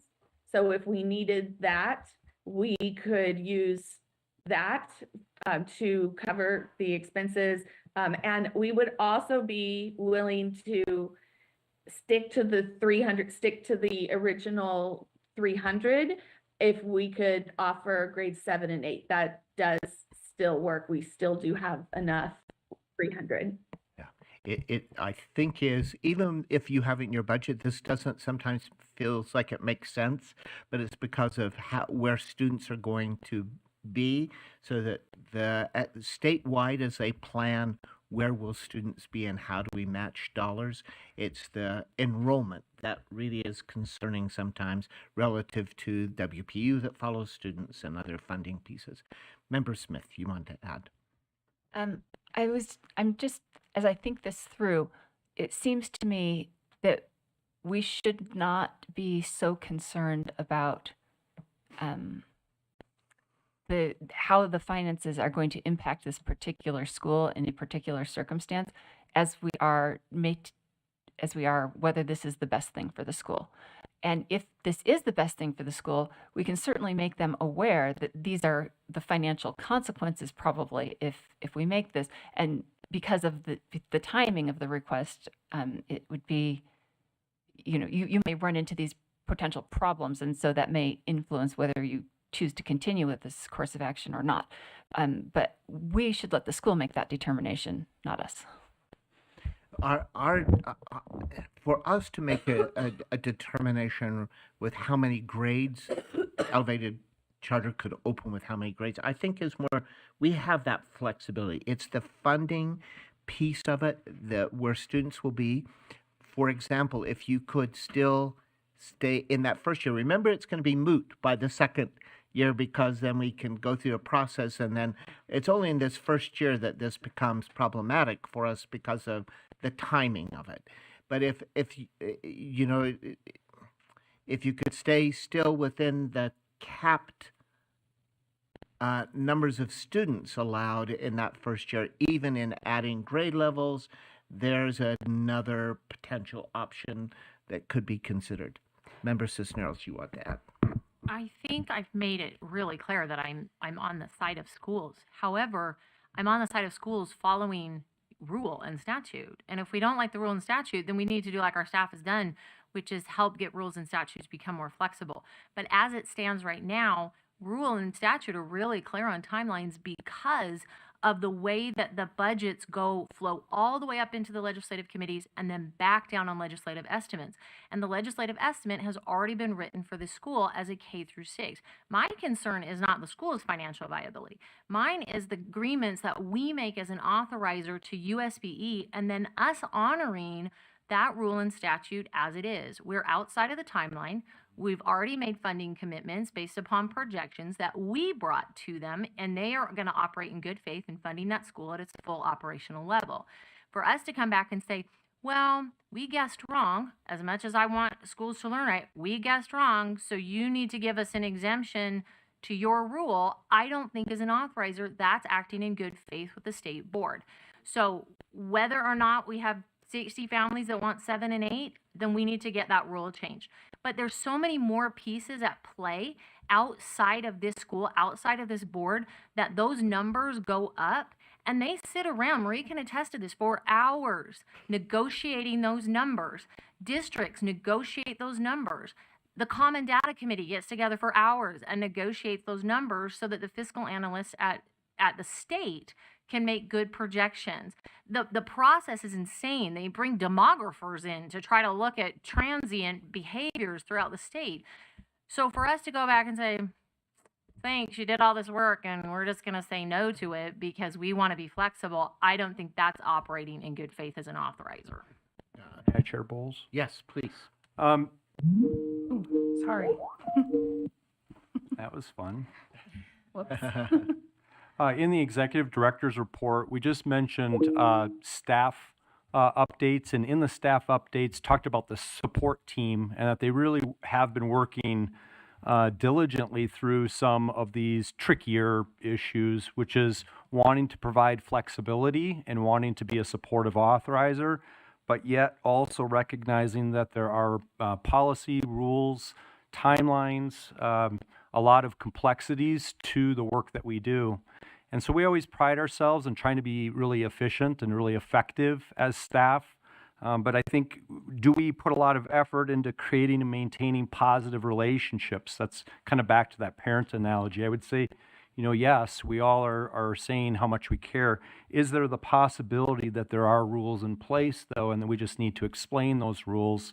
And it does create order, and it does create, I know, even Assistant Attorney General has weighed in and said, what kind of precedent are we setting if we do some of these things? And it could become more complicated. Not that that should be the primary driver of this decision. Other members have mentioned the primary driver is our students, right, and their well-being. So I just wanted to go backwards just a little bit to that staff update and just remind you what we were trying to do in that story was just trying to characterize the very difficult line and why we have this at the board's attention. We thought, we need to create precedent. We need to think about our rules. We need to think about our relationships. A lot of things go into it. So I just want to thank you for giving me a chance to just kind of revisit that. Thank you, and we appreciate that insight as well, reminder. May I ask a question? Because I'm rethinking kind of what my last comment was based on what Member Cisneros just said. Those of you who know charter funding a little better than I do, is there a difference in the amount of funding a school receives for a 5th grader, 6th grader, 7th, and 8th? Yes. All right. Okay. I'm going to withdraw some of my comment, thinking that if it was even, I knew kindergarten was a little different, maybe, but when it gets up to 7th and 8th, that funding changes. Okay. Thank you. Yes. Would you like those Vice amounts? Chair Phillips, and then. So I just wanted to make a comment because I love the open-mindedness of this board in considering what schools need, what students need. I just wanted to remind the board members that we've worked really hard with USBE law and licensing in the last, especially year, and have received an enormous amount of support from them in implementing much more flexible processes for small expansions, large expansions, and satellites. And that was unprecedented, by the way. At least for my time on the board, it was unprecedented that we had this, majority, and in some cases unanimous support from the Law and Licensing Committee to push toward flexibility for our schools. And as many schools who have been through the process already have attested, that process now is very simple, very transparent, clear to us, clear to them. But the one place where both we and they have felt we cannot budge is this timeline, because it puts in, which does go along with the funding calendar, which does provide a kind of notice to us for our startup funds, as well as to the state for its full funding. which constitutionally, both federally and by the Utah State Constitution, they are required to fund that WPU. And just to give, without mentioning a school, but just to note that even in the case where you have an on-time satellite request that is in fact approved by us, there have been times when we still, as leadership and staff, have had to go to the legislature, go to the USBE to make sure that school is funded, and it was on time, to make sure that funds are held in escrow, if you will, by the state board in order to fund that large satellite that came into a district where funds had already been dispersed for that district. And so it's not a small thing, and it would have put, particularly this particular district was going from a very small single school LEA to tripling, quadrupling their numbers in their satellite, which again had gone through the exact right timing process, still presented an unprecedented need to manipulate the financial, to ensure that the school was funded by its July 1 allotment and wouldn't default on its bond. I mean, so these are real things that that we've already had to grapple with successfully in that case, but primarily successfully because of timing, because we could lean on the board rule, we could lean on statute there, because there was also statute that supported that funding. So with all the flexibility that we have ourselves shown, and which the USBE committees and then board have shown in these processes, I do think, going back to Member Cisneros' comments, we have to show good faith that that we're doing our part to make sure that the school is in fact in a position to insist on its funding, as this previous LEA was, because timelines had been followed. So I just want to make sure that, you know, we do understand that we are in a flexible environment, but that's the one place where we can't flex too much. Member Smith.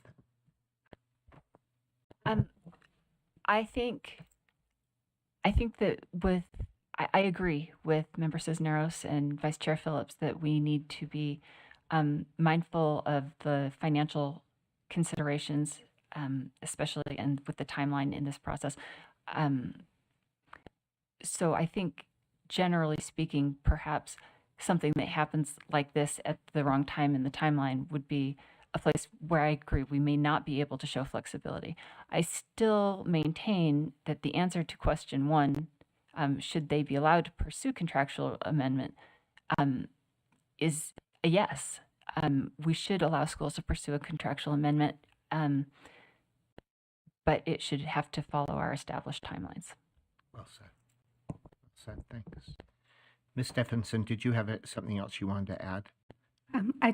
I was going to say, if you would like to know how those funding changes, I could share that information if you would Thanks. like. Thank you. I think that folks kind of know, and I was reminded of that. So thank you. I think we're okay. Thanks.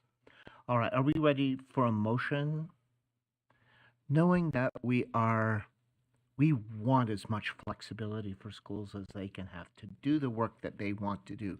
That's the nature of, particularly around charter schools, that they should have that. They're trying things. We want them to be nimble and be able to move and try.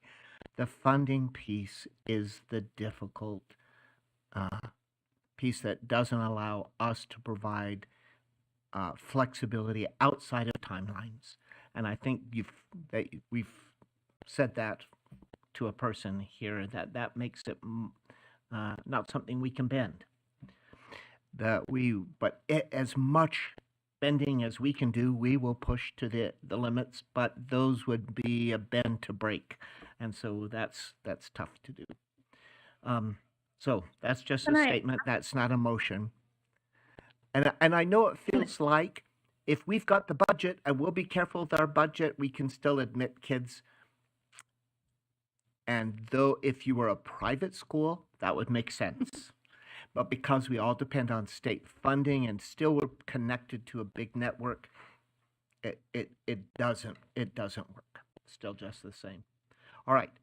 Are we ready for a motion? Can I ask something? Yeah.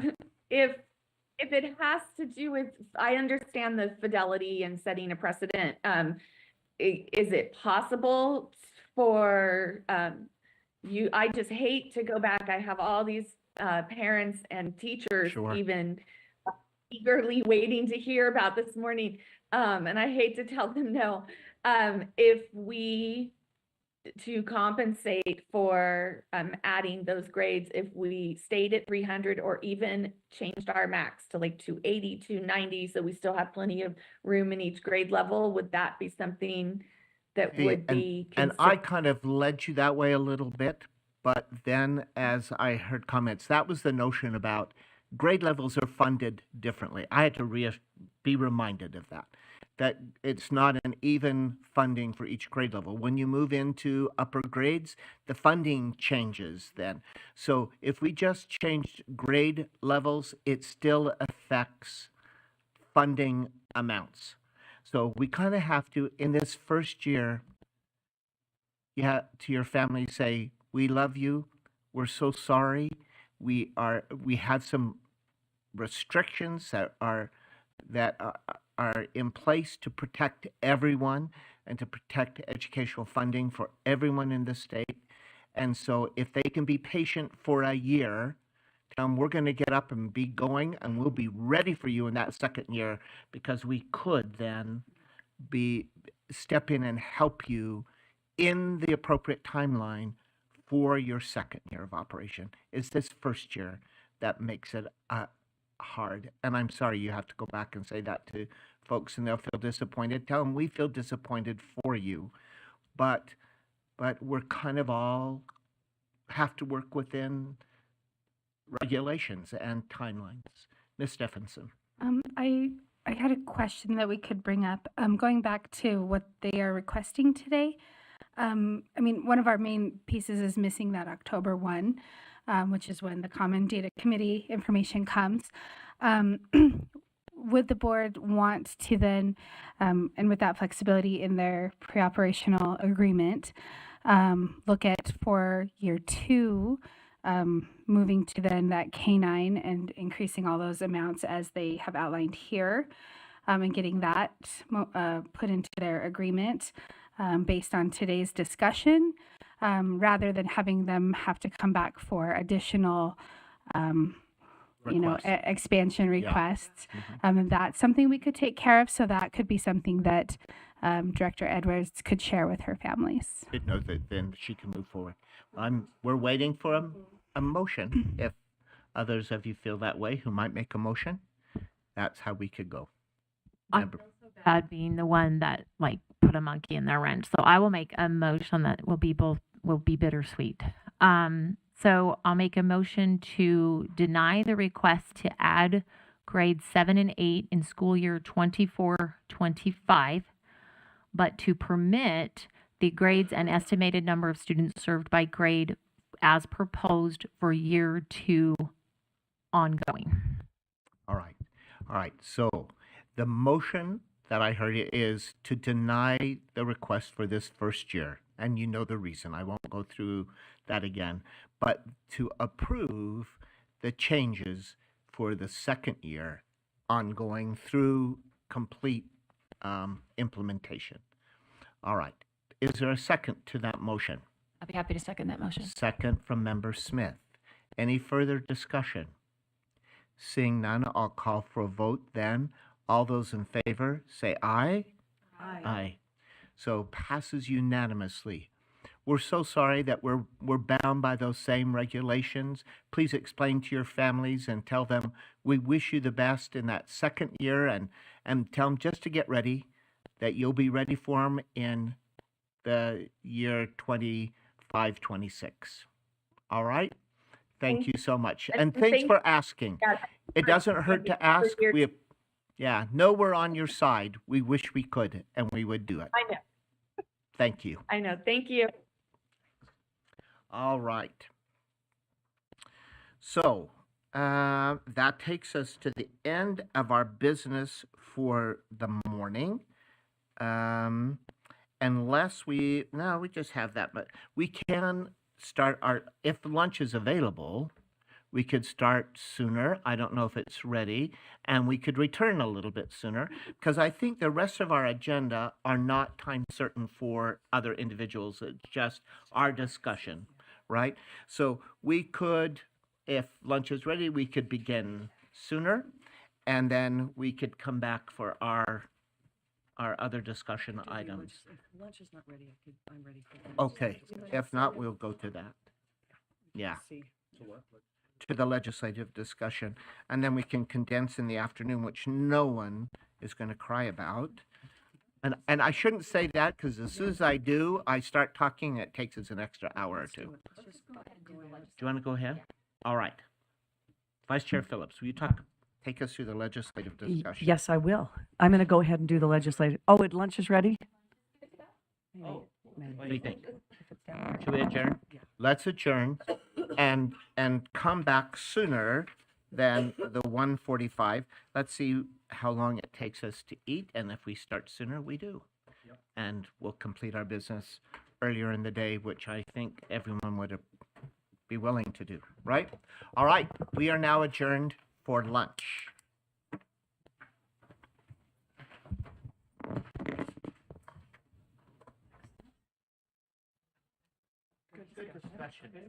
For the lunch, Miss Stephenson, I know has worked to make sure we always have a nice lunch to keep us going in the afternoon. She did say, however, she tried to think of a light lunch so that it wouldn't be too heavy so we'd fall asleep, which I think means we have to stay awake and active as we continue this afternoon, which I'm sure to a person we're intending to do. We're re-adjourning at 12:32 on Thursday, February 8th, and we are at a point of our discussion that I'll turn to Vice Chair Phillips to talk about the legislative session, give us some updates. Thank you, Chair Bowles. It's a pleasure to do that. I especially want to note not only legislation that affects K through 12 educators and students, but also some bills that we have had special influence on as a state charter school board. So I'm going to start with that one, actually. HB 301, which has Representative Lisenby as a sponsor, is already on the House third reading calendar for House bills, and because she is in leadership, it's very likely to pull through. And that particular bill is called Charter School Accountability Amendments. The great thing about this bill is not only does it clean up a bunch of language in that bill, because it's kind of old statute, but it also subtly does several things. One is to kind of adjust or make clearer our relationship to the Utah State Board of Education, which is very helpful to us. The second thing it does is repurpose, to some degree, authorizers on innovation, collaboration within the public education system, and choice, which is right in line with our strategic plan. It also allows for instance, VSIP was in that section. It allows for all kinds of creative mergers or agreements between and among charters that are not just coming about as a function of a charter school potentially being recommended for closure, but rather sees a place for those kinds of agreements related to just improving schools, improving programs, allowing a charter school to be successful in a different way or better way than it has been. In addition, it also does something that charter stakeholders were very interested in, and that is providing more due process when charters have been notified of a deficiency. This bill would require for those charter schools to have an opportunity very early in the process for either for a hearing before a committee of their authorizer or the actual board, their authorizing board. So it also focuses it doesn't take away those minimum academic standards that are required for every public school by the USBE, but it does broaden those things on which we can evaluate a school, including sort of these just education performance standards, and especially those that are in the charter that we have authorized. So what it does is it will, I'm hoping that among many other things, which I've already alluded to, that it will incentivize any of our charter schools who have not done an official Exhibit A or sign an agreement post-application, because an application is not an agreement. if you think about it. We often have sort of pretended that it was and just signed an authorizing statement with a school and had its application kind of stand for the agreement. But an application is a very different sort of a thing. And so what I'm hoping, because charters now will know that our main emphasis is on our good relationship, our bilateral relationship with their governing boards, and on fidelity to their charter, that for which we authorized them, that they will, that's a much better position for charters to be in and for us to be in, and that will incentivize them to come to us if they don't have a good agreement that reflects who they are and what they're doing, to come and do that with us. So, and remember, it doesn't just affect us, it also affects all charter or school authorizers. So institutes of higher ed, as well as districts are kind of in a different position, but all authorizers in the state. So we anticipate that to come through, and largely in its current form, which is the second substitute. Many of you are aware that HB 261, called Equal Opportunity Initiatives, sponsored by Representative Hall, has already been signed by the governor. It was signed on January 30th. This impacts public education, including charters, obviously.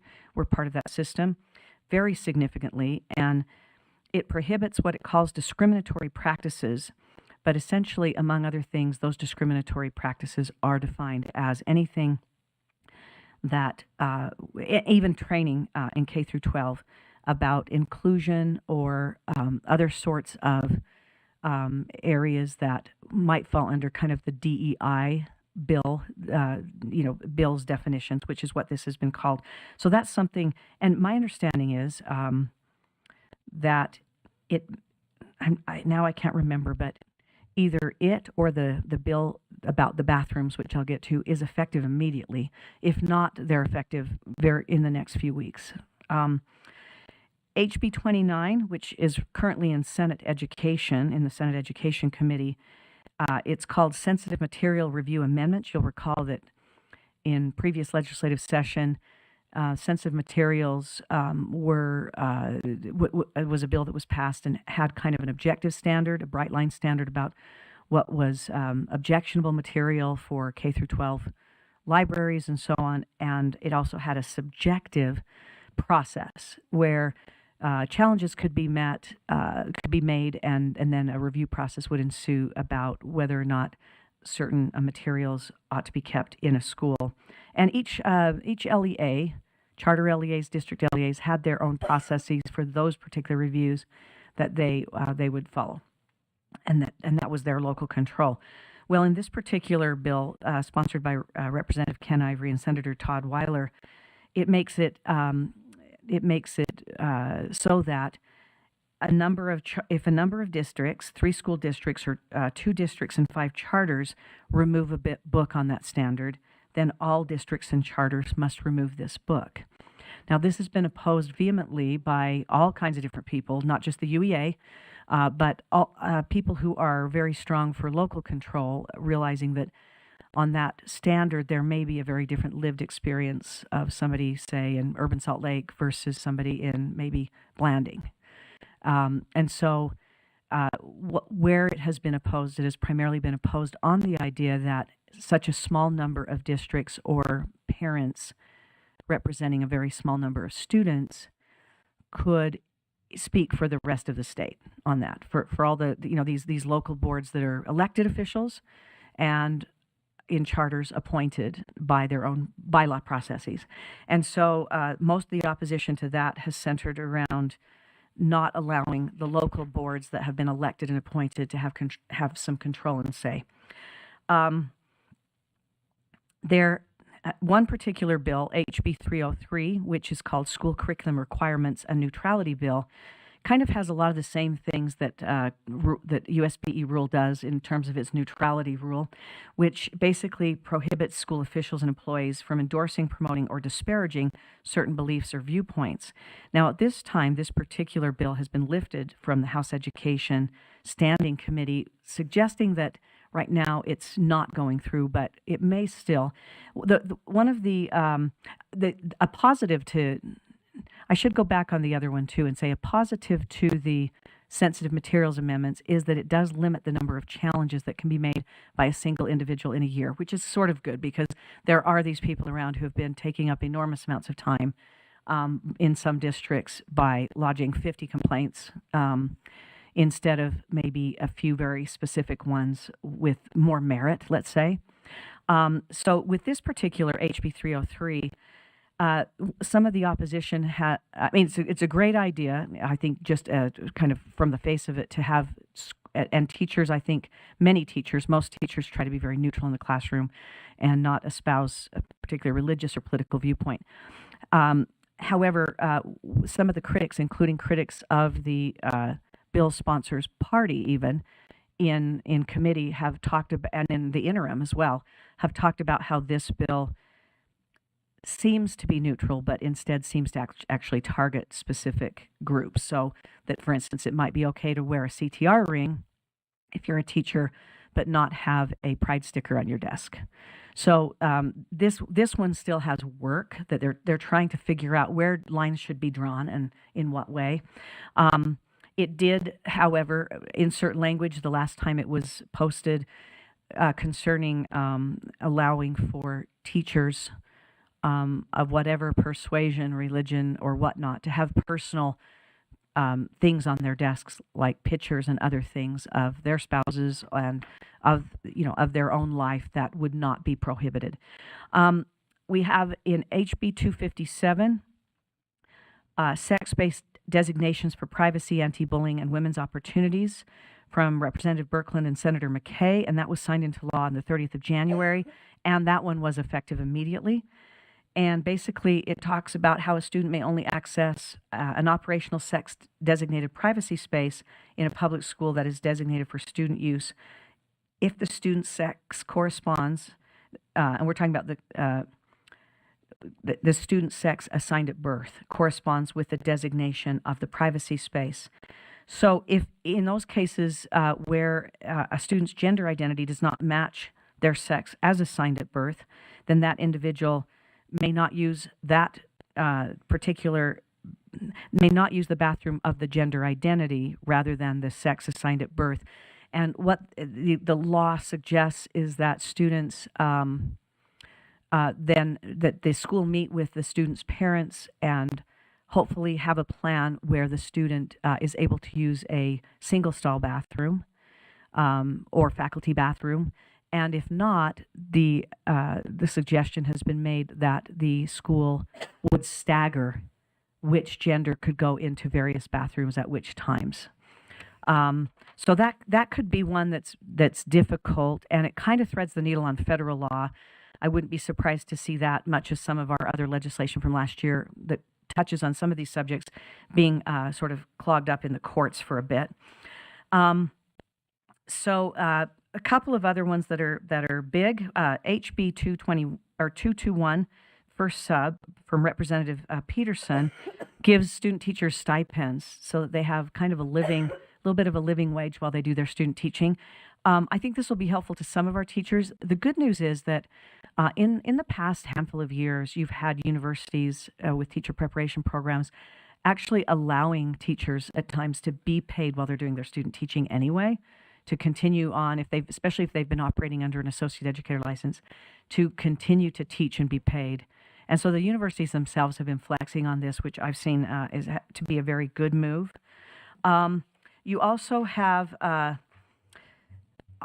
for SB 173 by Senator Fillmore, market compensation for teachers. This wouldn't begin until 2027, but it would identify the top 25% of teachers based on a rubric from USU's Center for Schools of the Future. That would then give those particular teachers a significant bonus. And I believe he was quoted in the news, Senator Fillmore was quoted in the news saying, we want potential teachers to know that this profession can be readily be a six-figure profession in terms of salary. So I like the sound of that. I don't know, I'm not familiar with the rubric, and I'm also not familiar with, at this point, this is something that won't be effective until later, and so it would depend on a significant amount of ongoing money, which we have very little of in this particular budget. So I don't know if that, even if that passes, if the fiscal note will be too much for, 3 years in the future. One other one, well, a couple others of interest that really affect K through 12 education. SB 137, also by Senator Fillmore, called Teacher Empowerment, gives teachers statutory power to remove students from classrooms in a similar way that administrators have that power. Now, as a teacher of 40 years, I always felt I had that power. I'm not sure why it would need to be in statute, although it's also something that sends a very poor message to a student. It suggests, unless that student is dangerous to himself or others, or to the teacher, it suggests that you are sort of exonerating your responsibility. And as per Member Cisneros' wonderful thought today, one of the, not just a very kind thing is showing love to your students, but actually it's been shown in several studies, most of them done in the 21st century, or at least the results published in the 21st century, that the student's relationship with that teacher is actually directly correlated with that student's academic achievement. And so the other thing it does, which is kind of in line with a lot of the bills we have going on in our session right now, which is sort of anti-federal government, a theme that's running through many of our proposed, the bills that are before this legislature, is that it essentially creates a fund to support defense of a teacher who determines not to follow a federal directive. However, it does say in the bill that you have to follow federal law, and I've been racking my brains to figure out what federal law, what federal directive is not a federal law. So I'm not sure what the impact of this would be, and also teachers are not just responsible to the legislature, they are also responsible to federal law. I'm thinking in particular special education law, and can, even in this state, lose their license if they do not follow it. So I'm not sure exactly how that bill would be executed in reality, but I do like the idea of teachers being empowered. I think they often empower themselves. HB 269, school history curricula amendments from Representative Michael Peterson. Now, this would have required schools to display a framed copy of the 10 Commandments in the schools. However, not only would that likely be found to be unconstitutional in some sort of judicial context, but also at this point, perhaps recognizing that the powers that be at the legislature have lifted it from a standing committee and it is not being considered. I would say, though, that many of those bills that are lifted, I've noticed over the years, do come back at the very last minute. And so that's maybe one to watch. I don't think that it has garnered much opposition because it seems to be something that we don't do in public schools per se, at least without giving similar space to other sorts of religious directives, I guess you could say. HB 415, school fee amendments. This is from Strong, and right now it's in House Education, and it would eliminate curricular fees altogether, phase them out by a certain date, and it oddly does not provide any sort of legislative support to replace that income and revenue from fees, but would in fact require the LEAs to make that up, that revenue themselves. And I think it's a phase-in. I can't remember if it's 2027 or by 2029. I wanted to mention some funding that's really important to us, and that is that it appears that we are looking at somewhere between 3.8% and a 5% increase in the WPU, which may also gain another 1.2% because the Public Ed Appropriations Committee has recommended that, and so has the governor. So I'm optimistic that it will be a 5% increase, which is really good, especially when you consider this is a lean year for ongoing money. In addition, I wanted to point out a couple of things. Senator Fillmore has broadened the definition of what educators can do to receive the money for paid professional hours, which is kind of nice for teachers as they're doing all sorts of things to improve themselves, their skills, their pedagogy, their content knowledge. And then also, we have a couple different things going on specific to our board. Many of you are probably aware, but you may not be, that our board, after being called to into the Education Appropriations Committee as the subcommittee, we were scheduled to have maybe as much as 3.5 million removed from our own monies that we have for particularly for startup. But there was also the proposition that maybe as much as $500,000 could be removed from our ongoing operational funds. In response to that, we testified that most of that money was encumbered based on our recent actions over the last year in terms of satellites, expansions, and new schools, as well as the broadening ability of our board to utilize those funds for small expansions. And then also, given the fact that we've had a transition in leadership, there were some of our staff positions that had gone unfilled, which we were already working to fill.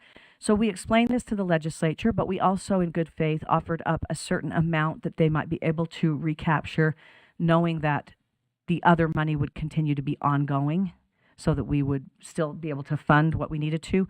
And so as of today, the Public Education Appropriations Committee has recommended that $1 million be recovered from our carry forward funds and move back into the state's coffers.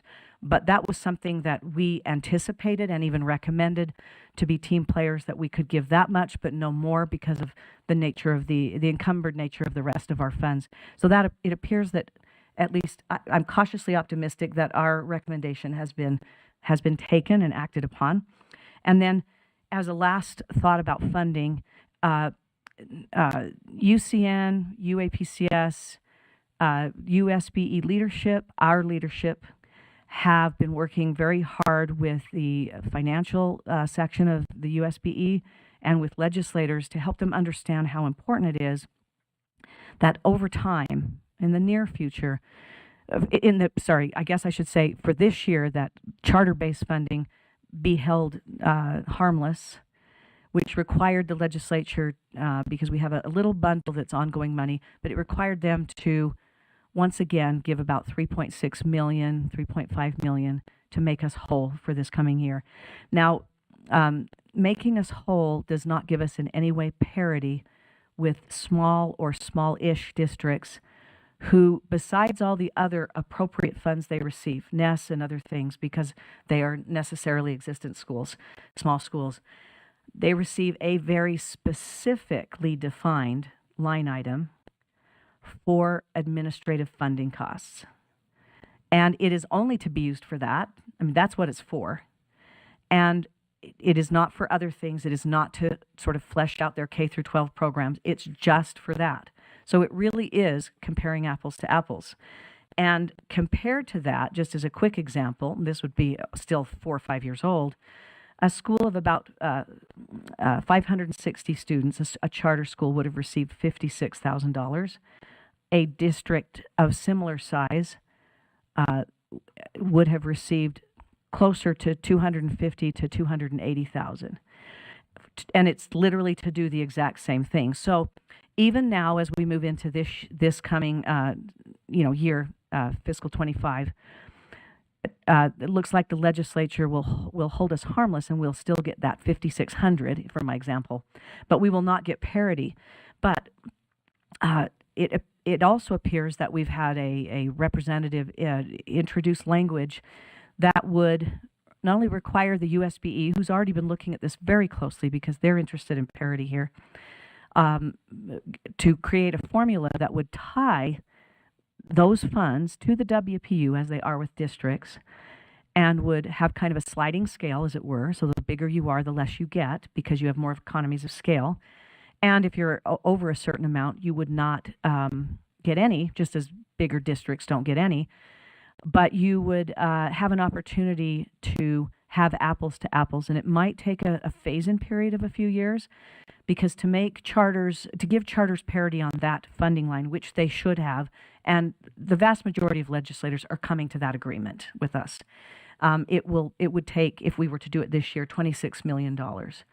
Now, that's not, when you look at the numbers that the legislature works with, that's not outrageous, but it is outrageous for this year, where when they first started without recouping additional monies, they only had $7 million of ongoing money to spare and to give away. So it will be something that they have to plan for, that they may have to phase in. But I did want not only our charter groups listening, but also stakeholders in this room to know that that this is something that really charter associations, charter stakeholders have been working on for many years, especially Kim Frank. I'm going to give her a shout out from the UCN, who has been working on this very hard and who has gathered the support of other stakeholders and of legislators in particular who are really beginning to understand that there's a true lack of parity here that is hurting charters. So anyway, that's the end of my report. And if there are questions, I'd be happy to take them. If I don't know that I can answer all of them, but certainly we are very grateful for the legislators, especially Representative Lisenby, who has been a champion of cleaning up this charter authorizer bill for us, and is really going to help us, I think, step forward into a very positive MOU with the USVE. So overall, thank you to Vice Chair Phillips for her tireless work. And this is not something that just happens during the session when she refers to the bill that Representative Lisenby is sponsoring for us. It was Vice Chair Phillips' work for months prior to that has enabled that to come to the place where it is today. And we appreciate that work for her report today and for her continuing ongoing work on our behalf and on behalf of the charter schools in the state of Utah. Do any of you have questions or other things you wanted to ask about this session? Things that you've heard or wanted to discuss, follow up on, even if you had to do some research for you? Okay. Now, not seeing any, then thank you. And it'll be interesting to have a report in March, in the March meeting, because we're back to our regular week in March, and so that may be possible then at that time. All right, let's move to our next item, which is a discussion and action item around small expansion process. Ms. Stephenson, again today, help us with that, please. Do we have the startup and implementation grant first? Oh, thank you so much. Yep, I just jumped right ahead, which I do periodically, so watch me. Thank you. Startup and implementation grant, Dr. Kramer instead. Thanks. Great. And if it's okay with the finance subcommittee that I report back on what we worked on today? Okay, great. Just wait for that. If you could put, it's called Startup Grant Updated February. It's a PowerPoint. And Excel, and then from there a Word. We're going to use PowerPoint, Excel, and Word. Good. So, just want to recognize that at the last meeting, presented on some context and some history with the startup and implementation grant, and at that time, we moved it into finance committee work. And so that's a good use of this board's time and expertise. And so we did have a meeting before the meeting today. And I just helped facilitate some questions that we've already been talking about, and gathered some input and made some adjustments and those things. I don't think that we have an action item today. I think it's more of an update, because we did have enough input that we still have some more work to do. And so I just want to kind of upfront state that. But nonetheless, if we could provide the update today, then it'll be less that we are doing in March when we get back together. And so you can go through many of the first slides, Marie, and get to the one this is all the original PowerPoint that presented our state of the startup grant, the amounts, kind of the where we were, where we could be going, included old templates. All of this is kind of old news, we'll say. It's the original PowerPoint. So what the committee did today, is, and you can pass that one, and you can go past that one, that one you can go past. Yep, great, keep going. Right there, key questions. So with our time, we talked through some of the key questions and tried to give suggestions for the full board to consider. And so the Finance Committee thought that it should be called the Charter School Startup and Implementation Grants. They really thought that we should award and manage the grant Startup and Satellites as 2-year grants, large school expansion, small school expansion, which I'm going to talk about in a little bit, but it's kind of morphed into just school expansion, which is cool, which includes large and small school. And then innovation grants is the collection of the flexibility that's been offered with the recent USB. And again, that's the new curriculum, new programs, and new innovative practices. So another key question, should we keep it simple? We already were moving this way. I remember Vice Chair Phillips, for example, just making a statement at the last meeting that keeping it simple, silly would be a good idea. We had the opportunity to make it really elaborate, and the Finance Committee just weighed in on that again and said, yep. Should we use enrollment as the primary driver? Staff had a little bit different, and it was great to get the Finance Subcommittee's kind of recommendations. We talked through that today, and it was really helpful, really helpful. And where we ended was a suggestion to the full board that for startup and satellite, yes, that's the primary driver, and it's also a big factor. It may not be the only factor. There might be other things that need to be considered, but for school expansion. And it should not be, enrollment is not a factor for the collection of innovation grants at the end. So we kind of worked through that question. It was fun to ask questions and work through questions together. Should we make an adjustment to the original grant amount? Here's another one where we started off kind of with a no, but when we go to the Excel, the Finance Committee suggested that we take into consider inflation. So when the Excel pulls up, we'll kind of show you our progress on that front. So the answer here was, yeah, we should probably make a modest adjustment to allow for inflation for the, for the new and the satellite and those things. Should we incorporate large schools and small school expansions? Yes, they're prioritized along with new and satellite schools. There's some suggested amounts that we'll see on the Excel slide soon. We kept asking questions.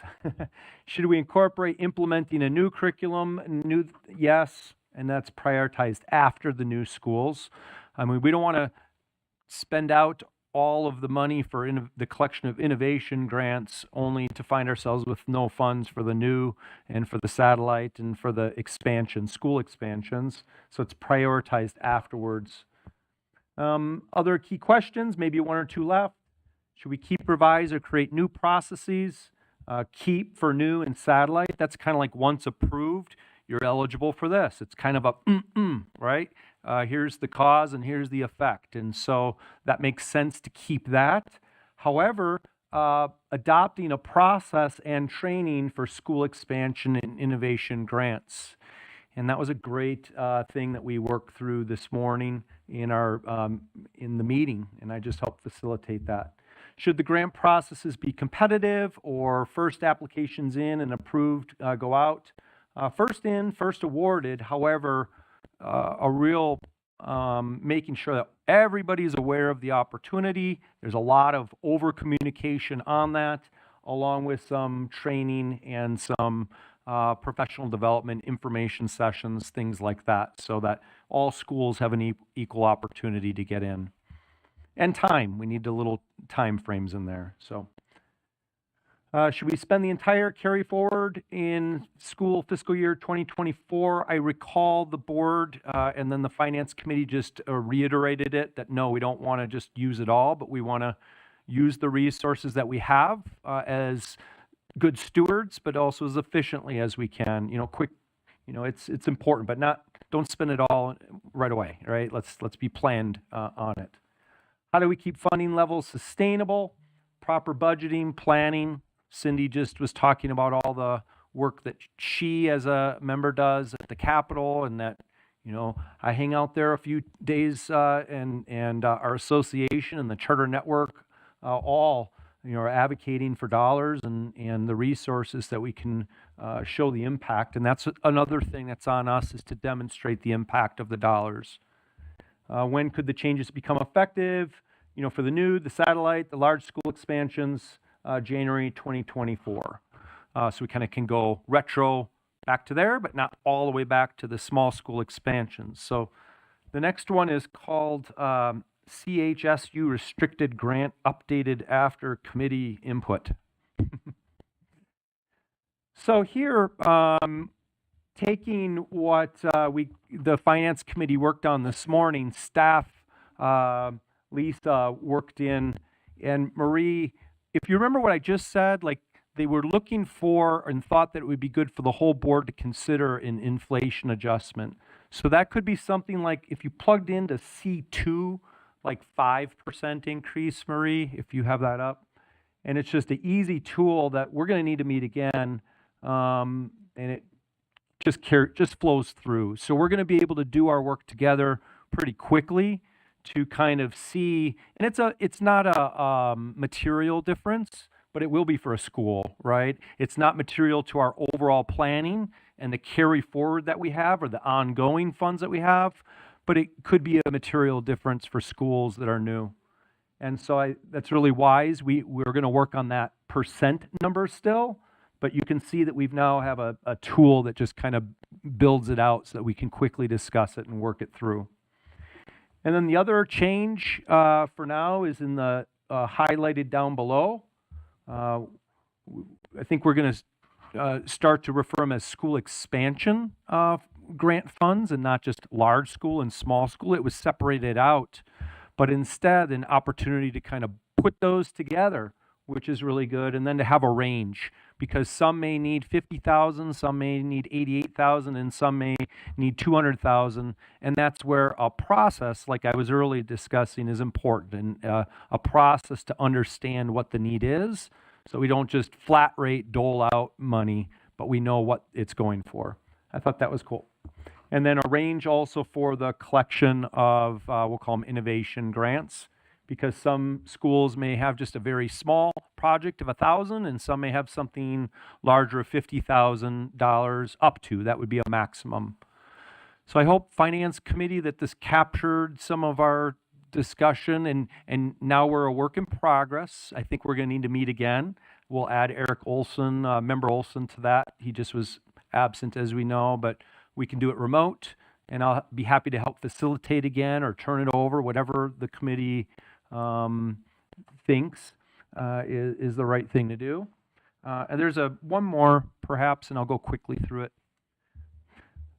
We do have, when it was brought up today, to have a process for informing and for professional development. We actually do have a draft as staff, and I just didn't get a chance to share it with the Finance Committee. So that'll be another thing that we're working on. And it includes, you know, things like an information session, Charter School Startup and Implementation Grants 101. And our new strategic position that we just hired can help us facilitate that. There are other steps to this process, and it kind of culminates at the end. And it's not too burdensome, I don't think, and it's definitely has room for our Finance Committee to input and tweak and things like that. But it's a starting place, right? So we give you, and so at the very end, one more, that we even get cohort-based learning and how we disseminate it. And that's how we can, you know, work together. So there's a startup process, like a information session at the very beginning, an application process, and then a cohort and how the use of the funds gets disseminated to the public and to others. So a jumping off place. So I think that we got great input from the whole board in the last January meeting. I think that we continuously improved with the work of the Finance Committee today and with staff. They were in between making changes here. And we look forward to, in March, after we have one more Finance Committee meeting remote, kind of presenting something that the board could then entertain for action. that report. Thank you for the report. And others from the board, any questions, things you want to discuss relative to this, knowing it's ongoing work, and we appreciate that. Yeah, thank you so much. I actually do have one thing. Yeah, please. I just wanted to make clear that as we discussed discuss expansion requests, that we traditionally have thought about expansion requests in terms of adding students or grade levels. But we would like to look at things like physical facilities expansions that may not be impacted by or may not involve adding more students. So when we're talking about expansion, it's more than just headcount. Thank you. And could be expansion of programs or kinds of things that go on in the school as well. Thank you. Yeah, better a definition. Member Cisneros. I just have a request of staff, and if they'll just put their operators' hats back on. The innovation grants in the past were up to $100,000, so they've been cut in half, and yet the work now has increased. And even though the phrase was, it doesn't seem too laborious, although that's my own word, not yours. Most of the people applying for this, I mean, just managing Utah grants needs a full FTE anyways, right? And so I don't want schools to be discouraged from wanting to do something innovative because I'm thinking of one that USBE released that they just had to extend the timeline, I'm guessing because nobody applied for it, because of the amount of work entailed and what they're asking to do for the amount of money. And it's just like, I don't want to feel like one more thing. And so I'm afraid if there's too much of a process to it, people are going to say, it's not worth my money, it's not worth my time to go out and experiment, I'll just do it for free. So I just would put that caution out as you reflect on being an operator, what that feels like. Thank you. Thank you for that caution. Fantastic reminder. input. Thank you. Yeah, absolutely. Vice Chair Phillips, yeah. So, along those same lines, when a legislative audit was done a few years ago about reports and requirements, it was determined they stopped counting after 350 for public schools, for public LEAs. But they did note in it that charters had many more than the regular public districts. That's right. And so, and those were directly related to authorizers and their requests. So one of the things that we've been trying to do, and I would just encourage staff to do that as well, is to be sensitive to the very circumstances described by Member Cisneros, which is that to the extent that we can get what we need to evaluate in a way that maybe is not as time consuming, is not as involved as because I liken it to busy work for your students. There is some work you can assign that is extremely efficient, and some things you can do that assess your students very well and very quickly, right? And I know I'm speaking to teachers. And you don't need a big list that gives you no more value than those two small things would have done, or those two very efficient things would have done. So to the extent that we can still get what we need, make the determinations we need to determine without adding to the reports and requirements, and even reducing reports and requirements, because we have Representative Pulsifer, who's been pushing for that for us. Board leadership at the USBE has been pushing for that under Chair Moss's leadership. And so we don't want to be, the cog in the wheel on that one. We want to be just the oil, right? So let's just make sure that, and we've been behind the push for that with our associations. So it'd be great if nothing we do ever leans us back into that space, but pushes us into that other space. Well said, and thank you both, Member Cisneros, Vice Chair Phillips, for that reminder. I think you've articulated what the rest of us believe as well, and thank you for that. The good news is I've seen Dr. Kramer several times now, and his presentations include the acronym of KISS. So I know that he believes that we should be as simple, it should be as simple as possible as well, and that it makes monies possible for folks to do good things. Yeah, thank you for those cautions. Any additional thoughts relative to that? Thanks. And I know we're going to hear more because it's in process today. So we don't need to take an action today because it's just an update at this point. In the future, that could happen. So let's move now to small expansion process. Ms. Stephenson. Thank you, Chair. As we begin, there was some feedback from our last meeting. One of the first pieces we wanted to talk about was just some of the terminology and making sure we're all using those same terms.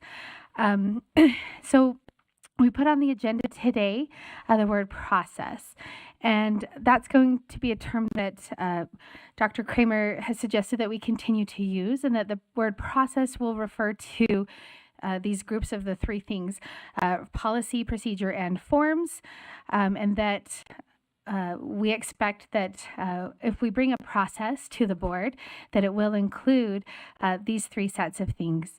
In the past, we've at times just brought a policy or just brought a procedure or just brought a form, and that has led to some disjointed pieces of processes. And so we're hoping that by ensuring that every process has these three pieces, a policy, a procedure, and a form to go along with it, that will help make our processes cleaner and easier to follow.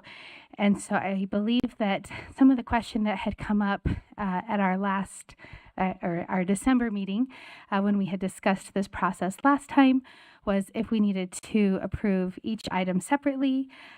It was our understanding that that could be an option to approve a policy and a procedure and a form separately, or to approve a process as a whole. And so that would be then at the discretion of the board, how they would like to proceed with that. So since we are looking today at the small expansion process, which is returning with your other recommendations, we have updated the policy and the procedure. The form has not been updated as it already reflected your feedback, but the policy and procedure have received updates to align with what was in the form, and so the process is what is now presented.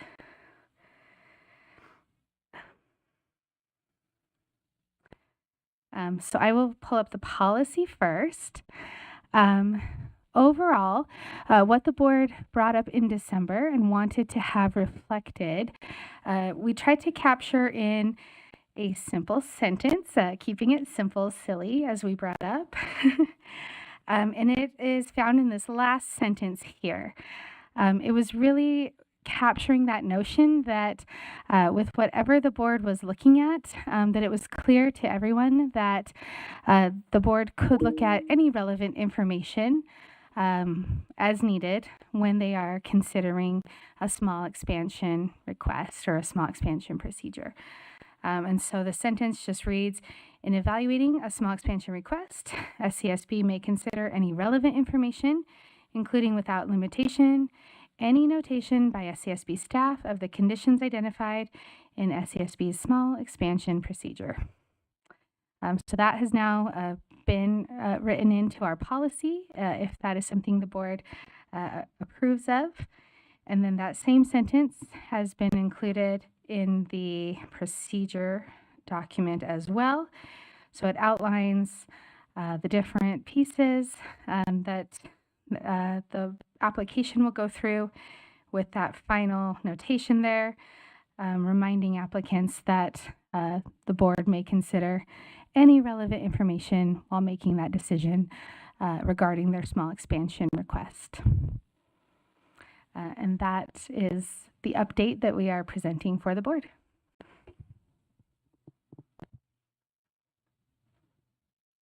Thoughts? Anyone? I'm just trying to wrap my brain around, because the discussion in the Finance Committee this morning around kind of the problems with this distinction of what a small expansion request is. And so I'm kind of need to come back to what the law actually states, or the rule. Like, is the rule, did we basically just restate the rule, or do we have some leeway to perhaps redefine? Because I think we both felt that it would be very beneficial towards for us and for schools, for us to look at these as not you're a small expansion, you're a large expansion, you fall in these different buckets, but more of a range kind of approach to it. There was a question in there somewhere. Chair, may I answer that question? So I pulled back up the policy. The policy shares that definition that comes from board rule. And so the definition is found in this A, B, and C right here. It's between 50 and 100 students, does not necessitate a significant renovation, and is for no more than one additional grade. That is a board rule. I'm not drifting off to sleep when I turn around. I really am drifting to think about, could that sentence be written a little more concisely? It's hard for me to read it smoothly. That's the English teacher in me. And that last, to convey the meaning. I'm just wondering if it can achieve the purpose, but may consider, I don't know if we need including without limitation, just that we would consider this is something else that we would consider, that in evaluating small expansion request, SCSB may consider any relevant information, including conditions noted by the SCSB staff identified in our small expansion procedure. It just seems a little, it seems a little bit twisted and wordy. So here's also Member Bassett, who's an English teacher, who can help me with that. Do you see what I'm meaning? Or the rest of you say, hey, we got it just fine, and your brain's not thinking well. I want it just to read smoothly and easily. What brought us to this?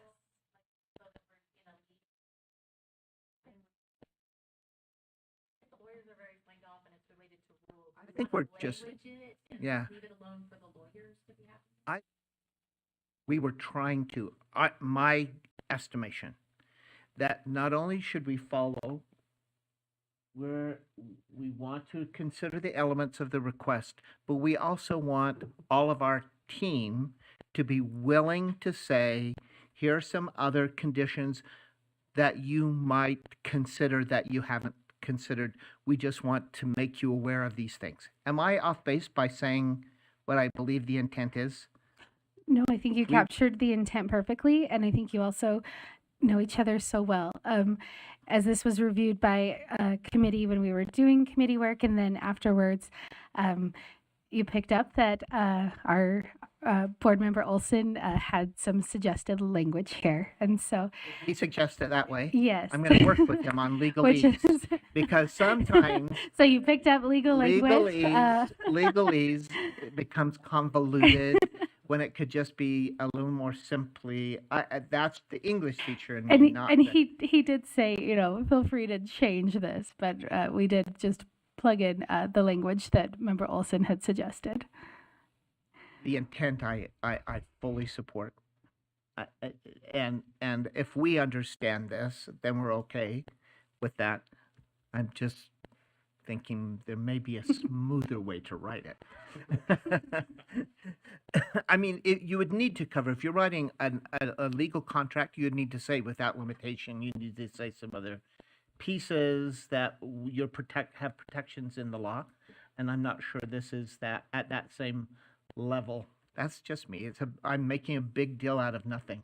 So it took me a minute to wrap my head around it, the intent. All right, but if everyone else is okay, we want an action item. This is to approve that language, right? To approve the sentence. We're happy to Until have I it have or a better to fix suggestion, it. at this point, I'm going to just leave it alone then. Chair, can I just Yes, make my own please. comment on it? Yes, please. I agree with what you're saying. You could make that smoother. You don't need the language of including without limitation. However, if the intent is to identify some specific areas, like with the staff that you would consider, then I think that's the intent of trying to name the staff. But I agree with you. You could make that simpler and it'd be fine. I just Cisneros? don't want to make staff have to do it again. So can I just make a motion and we all say we know what it means and we'll be okay with that? I feel your pain, Marie. So I want to know, just it's make a just the motion and just. The English teacher in me, I would make my students rewrite that. So that it would say that you may consider any relevant information, including conditions identified by SCSB staff or something. All right, you see what I mean? I think it's a little convoluted. All right, but as long as we understand what it means, that's the important part, and we're accomplishing our purpose. That's the important part. So you don't have to rewrite it for me. It's just my English teacher brain. Go ahead, Michelle. I agree with your English teacher brain. However, comma, I agree more strongly.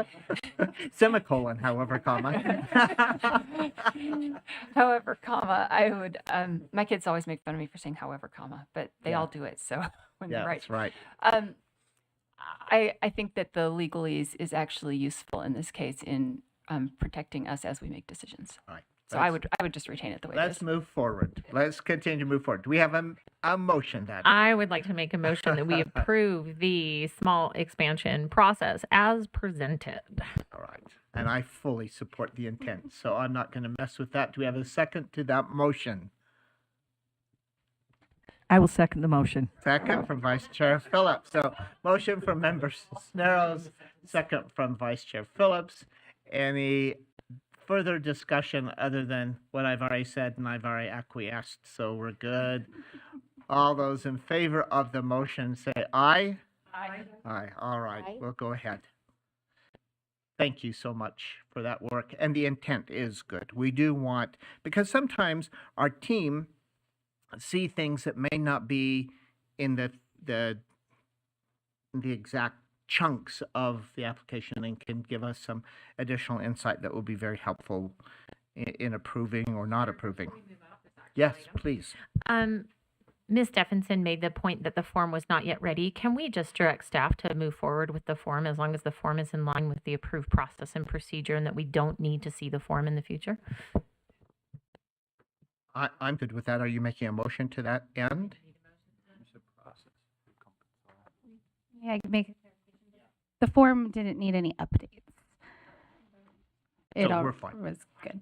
Thank Okay. you. So we're okay. You're all right with that, Member Cisneros said? All right, let's continue then. All right. Any other discussion around the small expansion review? All right, let's move then to, we're at that time of year, everyone's renewing their new schedule. Theaters and other companies are sending out ticket requests. This is their new season. So we are at that point, we're going to review our 2024-2025 season, which begins August 1, because July, we typically don't meet in July. So it is kind of a fiscal year, July, but we know we don't meet in July. So, Ms. Stephenson, unveiling of our season dates then. Ta-da! So these are the proposed board meeting dates that we'd like you to consider. As Chair Bowles mentioned, it skips July, as you typically like to do. The ones to note are January and March, where you would be meeting on the third week, as the USBE is meeting on the second week those months with their legislative meeting conflicts that occur then. But all the rest of them would be on the second Thursday, as you typically have. And so we present these dates for your consideration.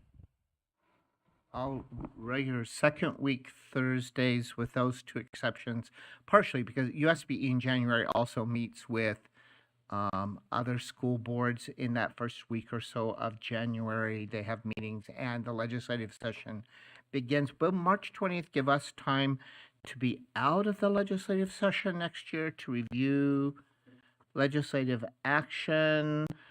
Well, it's going to need to, because we don't want to, I think, go later in the month than that, but that'll be pretty close, enough to give us time. I'm looking ahead. Yeah, oh yeah, it will be out of the legislative session by that point. Any discussion relative to this calendar? All right, regular meeting times with the exception of January and March, then that will be in the third week.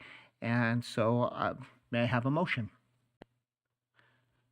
to adopt the calendar if you so choose? This won't affect me since I will be gone. But in the absence of anyone else making a motion, I will move that we adopt the State Charter School Board regular meeting calendar as it has been presented. All right, motion. And to I will approve. second that. I too will not be here and would happy to put my, thumbprint on that. All right, motion to approve by Member Smith and second by Vice Chair Phillips. Knowing that they say that, but when they conclude their service at the end of the fiscal year, they both know that. They're way too eager for that to end, I want you to know, because we were just going to maybe keep it all a secret and just not let anyone know the difference and keep going. But we will want them to join us probably in a meeting early in this calendar so that we can recognize their service as well. So don't think that you don't need to note any of those meeting times because you do. So we have a motion and a second. I'm suspecting we've had all the discussion we need relative to it. So all those in favor of the motion to approve this calendar, say aye. And any opposed? Aye. Thank you. I'm hearing Stephanie. Was that you, Stephanie? It is. I'm out in the ethos. We Thanks, are so everybody. glad to have you here. And see, we all brightened to hear your voice. So we're glad to have you. Oh my gosh, you all are sweet, and Yeah. thank you for your flexibility. And Member Phillips, I'll follow up with you. I really appreciated your overview of the session, just to touch base with you moving forward over the next couple weeks. Fabulous. So did you join it? So we can make note when you joined us and know that you're here. Did I you? was here I Came was right in this after morning, lunch? and then I came right back in after lunch. Yeah. Oh, so fabulous. So great to have you with us. So it's good to hear your voice. All right. Thanks. I miss being with all of you in person. We like having you here too. We'll look forward to you being with us next month then. All right. Let's move then to discussion and action item around board retreat professional development. Ms. Stephenson, again, our last scheduled action item. Thank you, Chair. All right. We wanted to bring a few ideas to the board as far as board retreat and professional learning opportunities, and see if there's anything that the board is interested in and how the board would like to proceed. We center them around kind of three different areas that the board may want to consider. We have team building ideas, professional learning, and then authorizer specific learning opportunities. So as a reminder, we did a team building activity, and that was part of what we did in December as our kind of winter holiday activity. We engaged in some fun together. I laugh about some of our games that we played, and that was really fun together. I did put a picture of the rope there because we also had some learning that we did and coming together. For this, we engaged with Onyx Offsites. This just as a reason to consider engaging in additional team building activities. They talk about how team building can strengthen our culture as well as job satisfaction, both for employees as well as for board members. Having that deep connection can help us feel that meaning behind our work.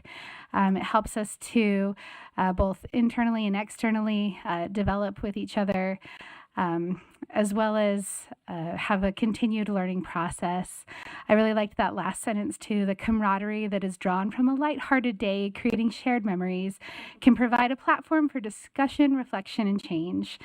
And maybe that's my quadrant of the rope speaking there, but definitely enjoyed that day and the time to reflect together. Onyx has reached out and has presented a few different ideas. As we've talked about potential things that are coming this year, for your consideration, we could do something as we approach the end of term for some of our board members and kind of celebrating, the work that has been accomplished over the years together. We could do something in the fall, celebrating new members that are coming on and building some team camaraderie there. We could also look at doing a holiday retreat or team building again, or any combination of those things. So that's one piece that can be considered. Then on the other side of that, there's always opportunities for professional learning. In the past, we've engaged with the National Charter School Institute, and at NACSA this past year, we were able to re-engage with them and talk about picking back up with some professional learning. They have said, we don't really do the team building thing, so if you'd like that, maybe bring in Onyx for some of that, or, you could combine some of these options, but that they can really help us around, continuing with strategic plans, analyzing and evaluating things that are happening within our portfolio, balancing support and accountability, strengthening relationships between authorizer, board, and schools, and then aligning governance and operations. They have lots of different professional learning opportunities, and it would all be customized to the needs of the board and what they would like to, or what you would like to have happen there. That would again be something that we could look at doing, as we're wrapping up things this spring, and or looking at it in the fall. Many opportunities that exist there, but are more in the governance and authorizing side of the work that we do. And then we also have our authorizer specific options. The two that we wanted to highlight are A-Game and NACSA. A-Game is specifically looking at some alternative options, and I pulled their mission statement right there. It says A-Game creates responsive goals that are designed to capture all student learning, and so it's not just a focus on the state assessments and traditional measurements, but what else we can look at as authorizers. They have a few virtual convenings that are coming up, and then an in-person event that will occur in May in Chicago. And I know at NACSA, Chair Bowles and a few staff members, we were able to sit in on an A-Game session, and he leaned over and said, we should look into this really seriously. So if that's something that as a board we would like to consider, we can send out that information and start getting people registered for those virtual convenings, as well as that in-person event, and start bringing that work into the work that our board does, as well as NACSA, if that's something that we would like to continue to attend. We do have the dates and the location, so that we can start getting travel arranged for that. It will be the 21st through 24th of October in Houston, Texas. So lots of options, and recognizing that we've got time and things to arrange with travel or with presenters, and I would love to have some direction from our board as to what you would like to do with your retreats and professional learning. Thank you so much. And I think it's not too early to be planning it. The time goes quickly, and for folks to look at calendars and make sure those are planned and things that we might need. So let's have some discussion. Anyone have any reactions to any of those items? I'll start with, I think really important that we continue to attend NACSA. It's very useful for us to do that, particularly, unfortunately, if we have unfortunately we'll lose Member Smith, Vice Chair Phillips. But if we have new members, I think they both would agree that we should have them, the two new members, attend NACSA.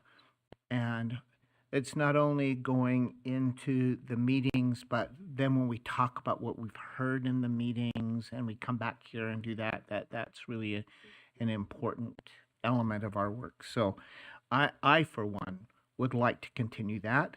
And and Ms. Stephenson indicated that I was very impressed with the A game. I was. If there are some who can do that, particularly even if it's Dr. Kramer and Ms. Stephenson, members of our staff who can go to some of those, and there may be others of you in your schedules that would allow you to do that.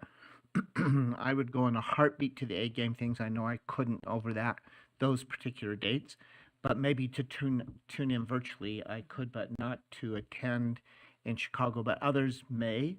It was very impressive the things that they are doing relative to strengthening authorizers in their work with schools.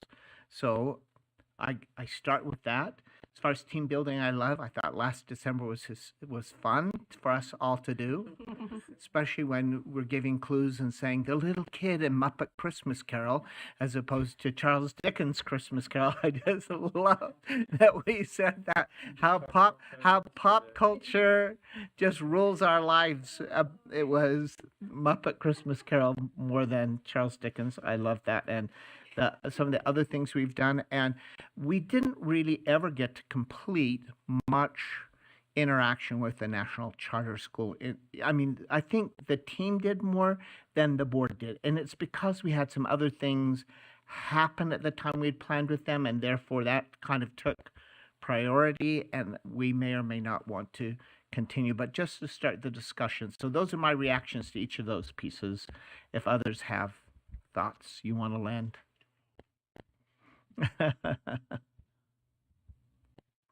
you like to continue to, let me start with NACSA. Are you feeling like that's something everyone would like to continue? I don't know if we need to take a formal vote, but can, in this meeting, get a sense of what we're interested in, if that's okay. All right. NACSA, are you all feeling like, let's start there. I feel like NACSA is super valuable. I don't know that my opinion really matters since I won't be here. It does matter because you have that experience and would know that someone new coming in, you want them to try to step up to do as well as you have done in this position. And Hopefully so, better. I would encourage especially new members to attend NACSA if it's at all possible. The A game training, I feel the same about. I think the Onyx training, I missed half of it. I think it was fun. I don't know how valuable it was, other than fun is in and of itself valuable. And the National Charter School, what's the name of the organization? I don't know that we gave them a really fair evaluation because it was crisis time at that point. Yeah. But once again, I'm not sure how much value that whole experience added. thank you for that input. Yeah, I feel similarly. Others? Is there anything you would say definitely we should exclude? We're not interested in that, or seeing that it would be useful to us?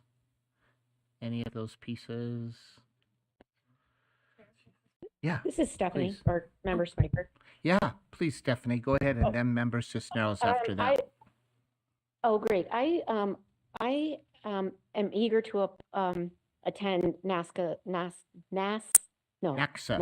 Oh my gosh. That one. Anyway, you know the conference. Sorry. I obviously need some more caffeine, but I think I have already spoken with folks at Weber State that I won't be attending the Adobe Education Conference. It always seems to overlap that this year. So that's a goal for me. And Great. I would like to offer that I'm happy to spearhead or lead out on a proposal for us to present. Ah, great. Okay. Yes, and that's All right. one of our, in our strategic plan. Absolutely. Yeah.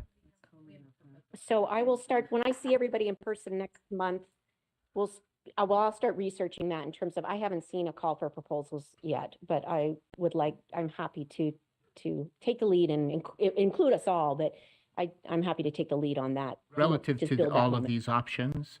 Okay, now I'm seeing signals because I was looking at you, which really I'm looking at, it says USBE Media. So I'm not seeing you, but I think Member Cisneros and maybe Member Bassett both had something to add, and then let's come to a conclusion as you go through that. We were just looking across the table at each other because we have had that discussion of not just attending NACSA, but contributing our knowledge. And so I just want to say out loud that I would love to contribute as well where I can. All right. And Member Wonderful. Spiker, that's what you're talking about, a proposal to potentially present at that conference? Exactly, Yes. exactly. Okay. And, So could and it we- would be, and Maybe I'm, that's something we could, oh. yeah, sorry. I was just going to say, on Member Spiker's behalf, if I can speak for her, and she's not saying it, but all of us would be good to be a part of that. But if she could be the lead in doing that, Member Spiker, I'm thinking that also is helpful for you to have a conference in which you've presented, and you could take the Oh, lead in doing that. Sure. Oh, True? yeah, I'm happy to do I was that. looking and at I it from a think- higher ed perspective. Oh, yeah, and- totally. yeah. So, Tenure? Yeah, no. yeah. No, that's great.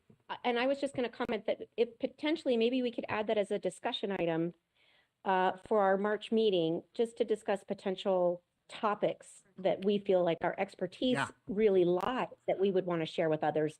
And then in the Fabulous. meantime, over the next month, I'll check dates for the proposal submission All and right. so on. So will you place, I won't be here in March, but Vice Chair Phillips will lead through that agenda.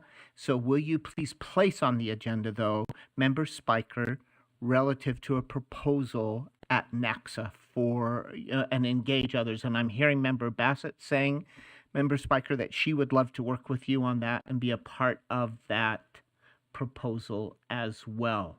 Is that Awesome. all right? So that'll be tremendous. So maybe it sounds to me like everyone is very interested in NACSA, and as we add new members, we will say, "Oh, your comment? Okay, I'll come back."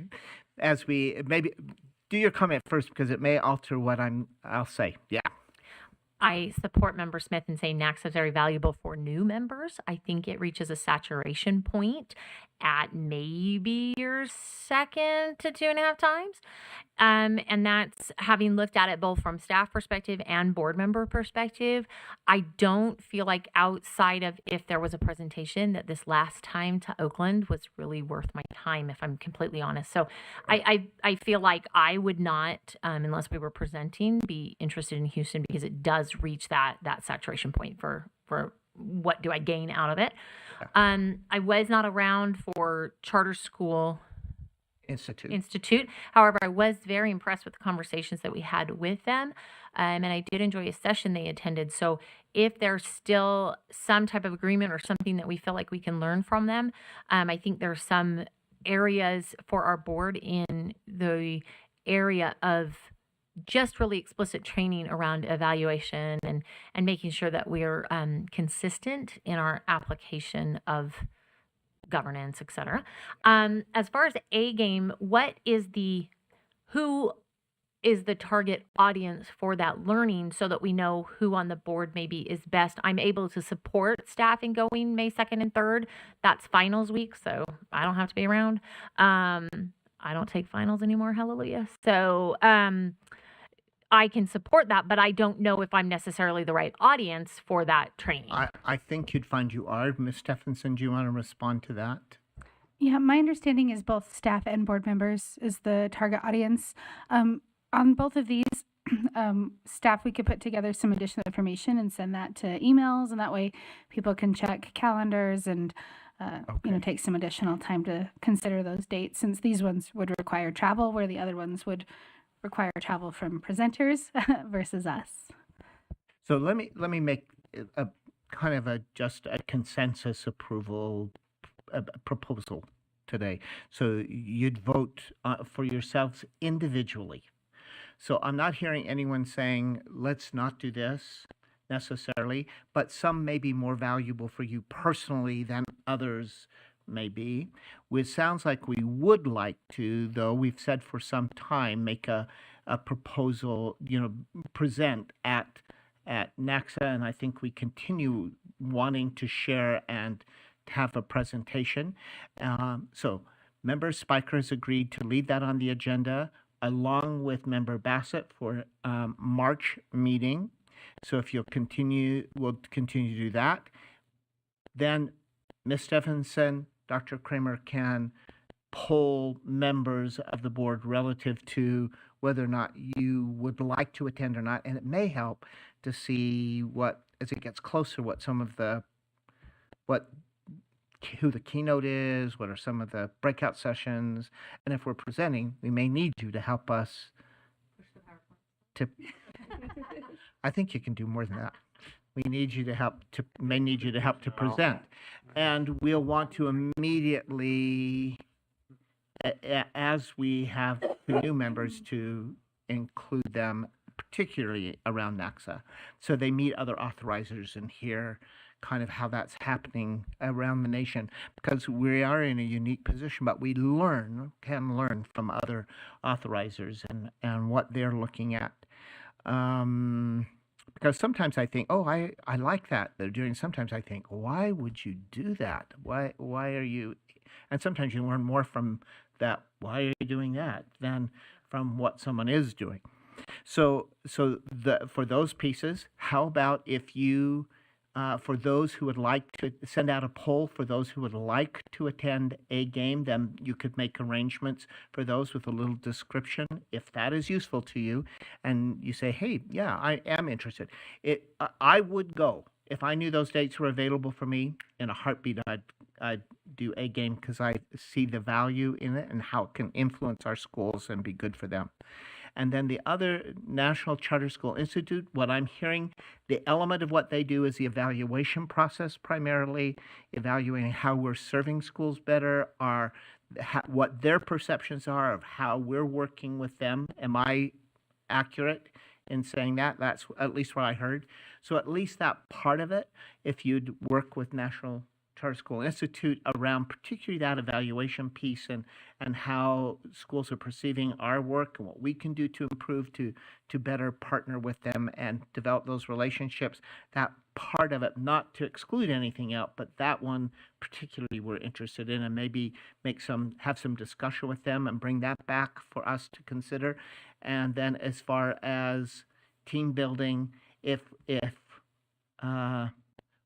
I think we enjoyed it, and maybe it's again another end of the calendar year kind of thing that we could do again that was useful and fun. It was actually fun. So I'm going to leave it with March. We'll have a more concrete discussion about NACSA. The other things, kind of poll folks and see where they are, and we'll kind of gather individually, be able to respond individually back, and then we can report it back in this meeting where we are. Does that sound good? All right? Okay, that sounds tremendous. And thanks, Member Spiker, for leading in that NACSA for us. And I would, and of course, stay close to Member Bassett. She's a smart one. She's the one I would immediately, I'd say, hey, what should we do? How can we do that? Agreed. Yeah, absolutely. All right. Any other discussion relative to that professional development, that portion of our meeting, board retreat? Well, we are supposed to adjourn at 3. Should I stretch for an hour? That's not like you anyway. No, it's not like me. I'd rather say, okay, we're done. And so I'm waiting for one last motion. Move to adjourn. Motion to adjourn from Member Smith. We are now adjourned at 1:53 p.m. on February 8th. Thanks you all. Back in March, right? Remember, we go back. We're on the third Thursday, March 21st. We're back. Okay? And thanks in advance, Vice Chair Phillips, for doing that. I know. You want to try to do Do,